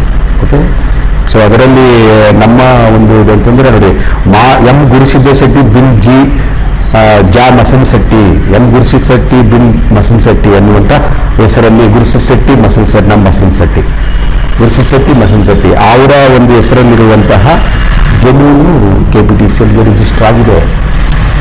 ಅಲ್ಲ, ನಾನು ಹೇಳಿದ್ದು ನೋಡಿ, ಪೂರ್ಣ ಪ್ರಮಾಣದಲ್ಲಿ ಏನನ್ನು ಕೊಡದೇನೆ ಅದು ಹೆಂಗೆ ಇದು ಮಾಡ್ಕೊಂಡು ನಿಮ್ಮಲ್ಲಿ ಗೊತ್ತಾಗುತ್ತೆ ನೋಡ್ರಿ ಏನೇನು ಪ್ರಾಬ್ಲಮ್ ಆಗಿದೆ ಅಂದ್ಬಿಟ್ಟು. ಫಸ್ಟ್ ಆಫ್ ಆಲ್ ಇಲ್ಲಿ ಇನ್ನೊಂದು ಏನು ಪ್ರಾಬ್ಲಮ್ ಆಗಿದೆಯಪ್ಪ ಅಂತಂದ್ರೆ, ನೀವು ಹಳೆ RTC ಮೇಲೆ ನೋಡ್ರಿ ಯಾರ್ಯಾರ್ದು ಎಷ್ಟೆಷ್ಟು ಜಮೀನು ಅಂದ್ಬಿಟ್ಟು, ಮತ್ತೆ ನೀವು ಕಳಿಸಿರೋದನ್ನ ನೋಡ್ರಿ, ನೀವು ಇದು ಮಾಡಿರೋಂಥದ್ದು ನೋಡ್ರಿ, ಅಲ್ಲಿ ಕೂಡ ಡಿಫ್ರೆನ್ಸ್ ಬರ್ತದೆ. ಯಾರ್ಯಾರ ಹೆಸರಲ್ಲಿ ಏನೇನೋ ಅದು ಕೂಡ ಏನೇನೋ ಆಗ್ಬಿಟ್ಟಿದೆ ಆವಾಗ. ಸೊ ಅದು ಕೂಡ ಬೇಜವಾಬ್ದಾರಿಯಿಂದ ಕೆಲಸ ಮಾಡಿರೋದ್ರಿಂದ ಹಂಗಾಗಿರೋದು. ಸೊ ಅದರಿಂದ ನೋಡಿ ಆದಷ್ಟು ಬೇಗ ಇದರ ಬಗ್ಗೆ ನೋಡೋಣ. ಆಮೇಲೆ ಇಲ್ಲಿ ಒಂದು ದುರಂತ ಏನಪ್ಪ ಅಂತಂದ್ರೆ, ಸೊ ಯಾರು ಕೂಡ ಸರಿಯಾದ ರೀತಿಯಲ್ಲಿ ಡಿಜಿಟಲ್ ಇಂಡಿಯಾ ಅನ್ನುವಂಥ ಕಾನ್ಸೆಪ್ಟನ್ನು ಸದುಪಯೋಗ ಪಡಿಸ್ಕೊಳ್ತಾ ಇಲ್ಲ. ಬಹುತೇಕರು ಯೂಟ್ಯೂಬ್, ಫೇಸ್ಬುಕ್ ಆಗ್ಬೋದು, ಇನ್ಸ್ಟಾಗ್ರಾಮ್ ಆಗ್ಬೋದು, ಸೊ ಯಾವುದರಲ್ಲಿ ಇಲ್ಲ ಇದಾಗಿ ಬಹುತೇಕರು. ನಾನು ಎಷ್ಟೋ ಜನಗಳನ್ನ ಕೇಳ್ತಾ ಇರ್ತೀನಿ, ಏನು ನೋಡ್ತಾ ಇದ್ದೀರಾ ಈಗ ಅಂತ. ಯಾಕಂದರೆ ನೋಡಿ, ಸಾಮಾನ್ಯವಾಗಿ ಯಾವುದಾದ್ರು ಒಂದು ರೀತಿಯಲ್ಲಿ ಅದು ಹಾಗೆ ಒಂದ್ಸಲಾರು ಬಂದು ಹೋಗ್ತಾ ಇರ್ತದೆ ಸಾಮಾನ್ಯವಾಗಿ ಆ ಲೋಕಲ್ಸ್ಗೆ. ಸೊ ಅಟ್ಲೀಸ್ಟ್ ಲೋಕಲಲ್ಲಿ ಕೆಲಸ ಮಾಡುವಂತಹ ಎಲ್ಲ ಆಫೀಸರ್ಸ್ ಅವರು ಇವರು ಅಟ್ಲೀಸ್ಟ್ ಕಣ್ಣಾಡಿಸಿರ್ಬೇಕು. ಸೊ ಓಕೆ, ಇರ್ಲಿ ಪರವಾಗಿಲ್ಲ. ಸೊ ಡೀಟೇಲ್ ಓರಿಯೆಂಟೆಡ್ ಅಂತ ಅನ್ನೋವಂಥ ಒಂದು, ಯಾಕಂದರೆ ಆ ಒಂದು ಎಲ್ಲ ವಿವರಗಳನ್ನು ಕಲೆಕ್ಟ್ ಮಾಡ್ಕೊಂಡು ಅದರ ಆಧಾರದ ಮೇಲೆ ಪ್ರಾಬ್ಲಮನ್ನು ಸಾಲ್ವ್ ಮಾಡುವಂಥ ಪ್ರಯತ್ನ ಮಾಡಬೇಕು. ಆಮೇಲೆ ರಿಸೋರ್ಸ್ಫುಲ್ನೆಸ್ ಆಗಿರಬೇಕು, ತಿಳ್ಕೊಂಡಿರ್ಬೇಕು ಸಾಕಷ್ಟು. ಈಗ ರಿಸೋರ್ಸ್ಫುಲ್ನೆಸ್ ಇಲ್ಲ ಅಂತಂದ್ರೆ ಅದು ಇನ್ನೇನೇನೋ ಆಗೋಗ್ತದೆ. ಪ್ರಾಬ್ಲಮ್ ಸಾಲ್ವ್ ಮಾಡಕ್ ಹೋಗಿ ಅದೇನೇನಪ್ಪ ಅಂತಂದ್ರೆ ಅದೇನು ಗಣಪತಿ ಮಾಡಕ್ ಹೋಗಿ ಅವ್ರ ಅಪ್ಪನ ಮಾಡಿದ್ರು ಅಂದಾಗ ಆಗ್ತದೆ. ಸೊ ಆ ಥರನ ಆಗ್ತದೆ. ಅದಕ್ಕೆ ನಾನು ಸಾಕಷ್ಟು ಎಕ್ಸಾಂಪಲ್ ಕೊಡಬಲ್ಲೆ. I would like to give ತುಂಬ ಒಳ್ಳೆ ರೀತಿಯಾದ ಎಕ್ಸಾಂಪಲ್ ಕೊಡ್ತೀನಿ ನೋಡ್ಕೊರಿ. ರಿಸೋರ್ಸ್ಫುಲ್ನೆಸ್ ಇಲ್ಲ ಅಂತಂದ್ರೆ, ಈ ಬಹಳ ವರ್ಷಗಳ ಹಿಂದೆ ಸುಮಾರು ವರ್ಷ ಆಗಿದೆ, ಆವಾಗ ನಾವು ಓದ್ತಾ ಇದ್ವಿ. ನಾವು ಈ ನಮ್ಮ ಮಧುನಳ್ಳಿನಲ್ಲಿ ಮೇನ್ ರೋಡಲ್ಲಿ, ಎನ್ಎಲ್ಎಸ್ ರೋಡು ಮೇನ್ ರೋಡಲ್ಲಿ ಮಹದೇಶ್ವರರ ಒಂದು ಟೆಂಪಲ್ ಇತ್ತು. ಅದು ಡೆಮಾಲಿಷ್ ಆಯಿತು ಬಹಳ ವರ್ಷಗಳ ಹಿಂದೆನೆ. ರಾತ್ರಿ ಬಂದು ಡೆಮಾಲಿಷ್ ಆಯಿತು. ಬಟ್ ನಮಗೆ ಬಂದಂಥ ಮಾಹಿತಿ ಏನು ಅಂತಂದರೆ, ರೋಡನ್ನು ಅಗಲನಾಗೆ ಮಾಡ್ಬೋದಾಗಿತ್ತು, ರಾತ್ರಿ ಮಾಡಿದ್ರು ಅದು ಇರ್ಲಿ ಬಿಡಿ, ಗಲಾಟೆ ಆಗುತ್ತೆ ಅಂತ ರಾತ್ರಿ ಮಾಡಿರ್ಬೋದು. ರೋಡನ್ನು ಅಗಲ ಮಾಡಲಿಕ್ಕೆ ಅನ್ನುವಂಥ ಒಂದು ಕಾರಣವನ್ನು ಕೊಟ್ಟು ಮಾಡಿದಂಥದ್ದು. ಆ್ಯಕ್ಚುಲಿ ಅದು ರೋಡ್ ಆಗಲೇ ಇಲ್ಲ. ಮತ್ತೆ ಜೊತೆಗೆ ಇನ್ನೊಂದು ಏನಪ್ಪ ಅಂದರೆ, ಆ ಜಾಗದಲ್ಲಿ ಅಂದು ಸುತ್ತೂರಿಂದ ಕೊಳ್ಳೇಗಾಲದ ಮೂಲಕ ಮರಳಿಗುಡ್ಡ ಅಲ್ಲಿ ಬಂದು ಹಾಗೆ ಹೋಗುವಂಥ ಸಂದರ್ಭದಲ್ಲಿ, ಮಧುನಹಳ್ಳಿ ಮೂಲಕ ಹೋಗುವಂಥ ಸಂದರ್ಭದಲ್ಲಿ ಯಾವ ಜಾಗದಲ್ಲಿ ದೇವಸ್ಥಾನ ಇತ್ತೋ ಆವಾಗಿರಲಿಲ್ಲ. ಅವರು ಮಾಹೇಶ್ವರರು ಆ ಕಡೆ ಹೋಗ್ತಾ ಇರುವಾಗ ಅಲ್ಲಿ ಒಂದು ಮರ ಇತ್ತಂತೆ. ಮರದ ಕೆಳಗಡೆ ಒಂದು ಹಾಸದಲ್ಲಿತ್ತಂತೆ. ಅದರ ಮೇಲೆ ಕೂತು ವಿಶ್ರಮಿಸ್ಕೊಂಡು ಹೋಗಿದ್ದಾರೆ ಎನ್ನುವಂತಹ ಒಂದು ನಂಬಿಕೆ. ಸೊ ಇದ್ರ ಮೇಲೆ ಅಲ್ಲೊಂದು ಆ ಕಾಲದ ಆಗೋದನ್ನೇ ಒಂದು ಮಂಟಪ ಆಗಿದೆ. ಮಂಟಪದಲ್ಲಿ ವಿಗ್ರಹವನ್ನು ಕೂರಿಸಿದ್ದಾರೆ. ಅದಾದ್ಮೇಲೆ ಟೆಂಪಲ್ ಆಗಿದೆ. ಈ ತರ ಒಂದು ಐತಿಹಾಸಿಕ ಹಿನ್ನೆಲೆ ಇದೆ.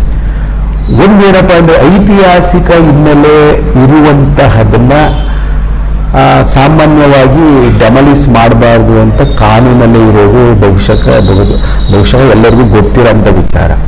ಆಗ ಅಧಿಕಾರಿಗಳು ಸರಿಯಾದ ರೀತಿ ರಿಪೋರ್ಟ್ ಕಳಿಸ್ಕೊಟ್ಟಿಲ್ಲ ಅಲ್ಲಿಗೆ ಮೇಲ್ಮಟ್ಟಕ್ಕೆ. ಅವ್ರು ಸರಿಯಾದ ರೀತಿ ಕಳಿಸ್ಕೊಟ್ಟಿದ್ರೆ ಅಂದ್ರೆ ಅವ್ರ ರಿಸೋರ್ಸ್ಫುಲ್ನೆಸ್ ಆಗಿದ್ರೆ ಕಳಿಸ್ಕೊಡ್ತಾ ಇದ್ರು. ಸೊ ಇಲ್ಲ ಅಂದ್ರೆ ಇಲ್ಲ. ಮತ್ತೆ ಇನ್ನೊಂದು ಉದಾಹರಣೆಯನ್ನ ಕೊಡ್ತೇನೆ ನಾನು. ಮನೆ ಮಹದೇಶ್ವರ ಬೆಟ್ಟದಲ್ಲಿ ಎಣ್ಣೆ ಮಜ್ಜನ ಸೇವೆ ಅಂತಂದ್ಬಿಟ್ಟು ಪ್ರತಿ ಎಣ್ಣೆ ಮಜ್ಜನ ದಿನ ನಡೀತದೆ. ಅದನ್ನ ಆ ಕಾಲದಲ್ಲಿ ಆವಾಗಲಿಂದ ಮಾಡ್ತಾ ಇದ್ದದ್ದು. ಆ ಕಾಲದಲ್ಲೆಲ್ಲ ಸರಗೂರಯ್ಯನ ಉಪ್ಪಾರ ಜನಾಂಗಕ್ಕೆ ಸೇರಿದಂತಹ ಅವರು ಮಾಡ್ತಾ ಇದ್ದದ್ದು. ಅಂದರೆ ಉಪ್ಪಾರ ಜನಾಂಗಕ್ಕೆ ಅದು ಇತ್ತು ಅನ್ನೋದು ಆವಾಗಲಿಂದ ಕಥೆಗಳಲ್ಲೆಲ್ಲ ಬರ್ತವೆ. ನಮ್ಮ ತಂದೆನೂ ಕೂಡ ಕಥೆ ಬರೆದಿದ್ದಾರೆ, ಎಲ್ಲ ಬರ್ತದೆ. ಆದರೆ ಇಲ್ಲ, ಇದುವರೆಗೂ ಕೊಟ್ಟಿಲ್ಲ, ಇದಾಗಿ ಇಲ್ಲ. ಅದು ಆವಾಗಲೇ ಅದು ವಾಪಸ್ ಕಿತ್ಕೊಂಡು ಬಿಟ್ಟಿದ್ದಾರೆ. ಸೊ ಅದನ್ನು ಮತ್ತೆ ಕೊಟ್ಟೇ ಇಲ್ಲ. ಸೊ ಈ ಇತಿಹಾಸವನ್ನ ತಿಳ್ಕೊಬೇಕು ತಾನೆ. ಡೀಟೇಲ್ಸ್, ಕಂಪ್ಲೀಟ್ ಡೀಟೇಲ್ಸನ್ನು ಆಗಲಿಂದಲೂ ಕೂಡ ಎಲ್ಲವನ್ನು ತಿಳ್ಕೊಂಡು ಒಂಚೂರು ಇತಿಹಾಸವನ್ನು ಕೆದಕಿ, ಹೌದು ಕರೆಕ್ಟು, ಈ ಥರ ಇತ್ತು, ಈ ಥರ ಇತ್ತು, ಈ ಥರ ಎಲ್ಲ ಬರುತ್ತೆ ಕಥೆಗಳಲ್ಲಿ, ಸೊ ಇದು ಇವರಿಗೆ ಸೇರಬೇಕಾದ್ದು ಅಂತ ಅಂದ್ಬಿಟ್ಟು ಅಧಿಕಾರಿಗಳು ಕೂತ್ಕೊಂಡು ಒಂದು ಕಡೆ ಚರ್ಚೆ ಮಾಡಿಬಿಟ್ಟು ನೀವೇನು ಮಾಡಬೇಕು, ಅಲ್ಲಿ ನ್ಯಾಯ ಒದಗಿಸ್ಕೋಬೇಕು. ಇದಾಗಿದೆಯಾ? ಆಗಿಲ್ಲ.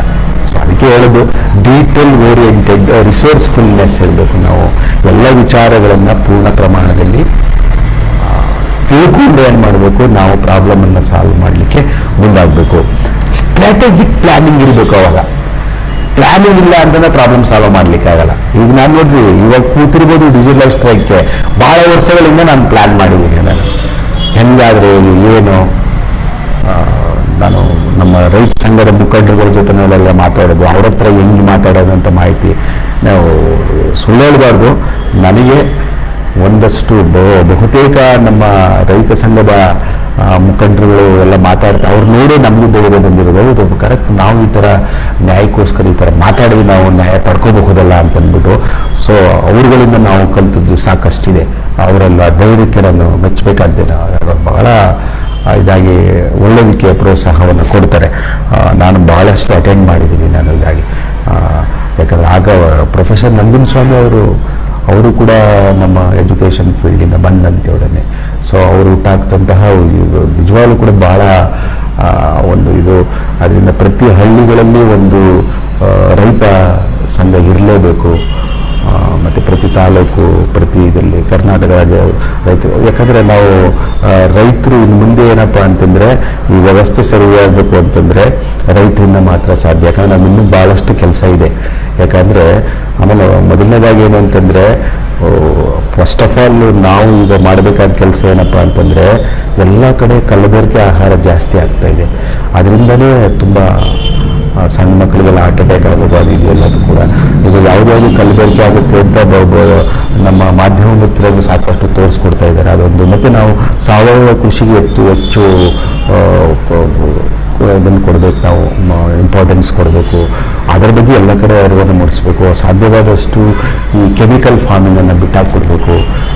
ಸೊ ಇದಾಗಿ, ಯಾಕಂದರೆ ಈಗ ನೋಡಿ, ಯಾವುದೇ ಟ್ರೀಟ್ಮೆಂಟ್ ಕೊಡಿಸಿದ್ರು ಕೂಡ ಕೆಲವು ಕ್ಲಿಯರ್ ಆಗ್ತಾ ಇಲ್ಲ. ಅದು ನೋಡಿ, ಟ್ರೀಟ್ಮೆಂಟ್ ಎಲ್ಲ ಓಕೆ, ಯಾಕಂದ್ರೆ ಒಳ್ಳೆ ಆಹಾರ ತಗೊಳ್ಳಿಲ್ಲ ಅಂದರೆ ಏನು ಟ್ರೀಟ್ಮೆಂಟ್ ತೊಗೊಂಡು ಏನು ಪ್ರಯೋಜನ? ಯಾಕಂದರೆ ಎಲ್ಲವೂ ಕೂಡ ತುಂಬ ಮೆಡಿಕಲ್ ಸೈನ್ಸ್ ತುಂಬ ಇಂಪ್ರೂವ್ ಆಗಿದೆ, ಇಲ್ಲ ಅಂತ ಹೇಳೋದು ನಾನು. ಅದು ಅಲೋಪತಿ ಆಗಿರ್ಬೋದು, ಆಯುರ್ವೇದ, ಯುನಾನಿ, ಸಿದ್ಧ ಆಗಿರ್ಬೋದು, ಮತ್ತು ಹೋಮಿಯೋಪತಿ ಆಗಿರ್ಬೋದು, ಪ್ರತಿಯೊಂದು ಕೂಡ.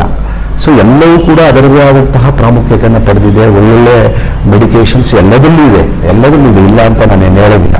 ಆದರೆ ಅದಕ್ಕೆ ತಕ್ಕಾದಂಥ ಆಹಾರ ಸಿಗಬೇಕಲ್ಲ. ಅದು ಸಾವಯವ ಕೃಷಿಯಿಂದ ಬೆಳೆದಂಥ ಆಹಾರವನ್ನು ತಿಂದು ನಾವು ನಿಮಗೆ ಇಷ್ಟವಾದಂಥ ಯಾವುದೇ ಮೆಡಿಕೇಶನ್ಸನ್ನು ತಗೊಳ್ತು ಅಂತಂದರೆ 100% ಕ್ಯೂರ್ ಆಗಿ ಆಗ್ತದೆ. ಬಟ್ ಅವ್ರು ಸಿಗ್ತಾ ಇಲ್ವಲ್ಲ ಒಳ್ಳೆಯ ಆಹಾರ. ಸೊ ಅದರ ಜವಾಬ್ದಾರಿ ಇದೆ. ಸೊ ಈ ಥರ ಸ್ಟ್ರಾಟಜಿಕ್ ಪ್ಲ್ಯಾನಿಂಗ್ ಮಾಡ್ಕೊಂಡ್ಬಿಟ್ರೆ, ಪ್ಲ್ಯಾನಿಂಗ್ ಹೌದು ಈ ಥರ ಮಾಡೋದಿಲ್ಲ ಹಾಗೆ ಅಂತ. ಸೊ ಆವಾಗ ಅಂದರೆ ನಾವು ಮಾಡೋಂಥ ಪ್ಲ್ಯಾನು ಕೆಲಸವನ್ನು ಪೂರ್ತಿ ಮಾಡಂಗಿರಬೇಕು. ನಾವು ಯಾವ ಪ್ರಾಬ್ಲಮನ್ನು ಸಾಲ್ವ್ ಮಾಡ್ಕೊಬೇಕು ಅಂದ್ಕೊಂಡಿರ್ತೀವೋ ಅದು ಸಾಲ್ವ್ ಆಗೋ ಥರ ಇರಬೇಕು ಅನ್ನೋದು. ಮತ್ತು time management is very important. Time management ಅಂದ ತಕ್ಷಣ ಇನ್ ಟೈಮಲ್ಲಿ ಆಫೀಸಿಗೆ ಬರೋದು, ಇನ್ ಟೈಮಲ್ಲಿ ಓಡೋಗ್ಬಿಡೋದು ಆ ಥರ ಅಲ್ಲ. ಕೆಲಸವನ್ನು ಇನ್ ಟೈಮಲ್ಲಿ ಅವರಿಗೆ ನಾವು ಮಾಡಿಕೊಡ್ಬೇಕು ಆ್ಯಸ್ ಎ ಪಬ್ಲಿಕ್ ಸರ್ವೆಂಟ್ ಅಲ್ವಾ. ಈಗ ಸಕಾಲ ಅಂತ ನಾವೇನು ಹೇಳ್ತೀವಿ. ಈಗ ನೋಡ್ರಿ, ಈಗ 112ಗೆ ಫೋನ್ ಮಾಡಿದ್ರೆ ವಿತಿನ್ 10 or 15 ಮಿನಿಟ್ಸಲ್ಲಿ ಸ್ಪಾಟಲ್ಲಿ ಇರ್ತಾರೆ ಅವರು.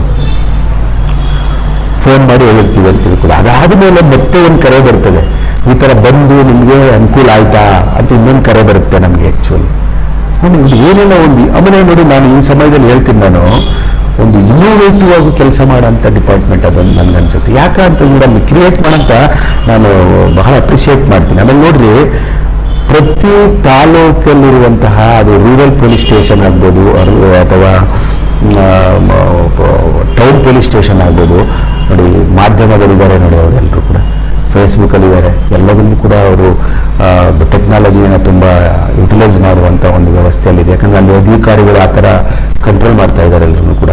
ಮತ್ತು ಜೊತೆಗೆ ಅಲ್ಲಿ ಕ್ರಿಯೇಟ್ ಆಗುವಂಥ ಕಾನ್ಸೆಪ್ಟ್ ನೋಡಿ, 112 ಬಂತು ನೋಡಿ, ಎಷ್ಟು ಕ್ವಿಕ್ಕಾಗಿ ನಡೀತದೆ ಇದಾಗ.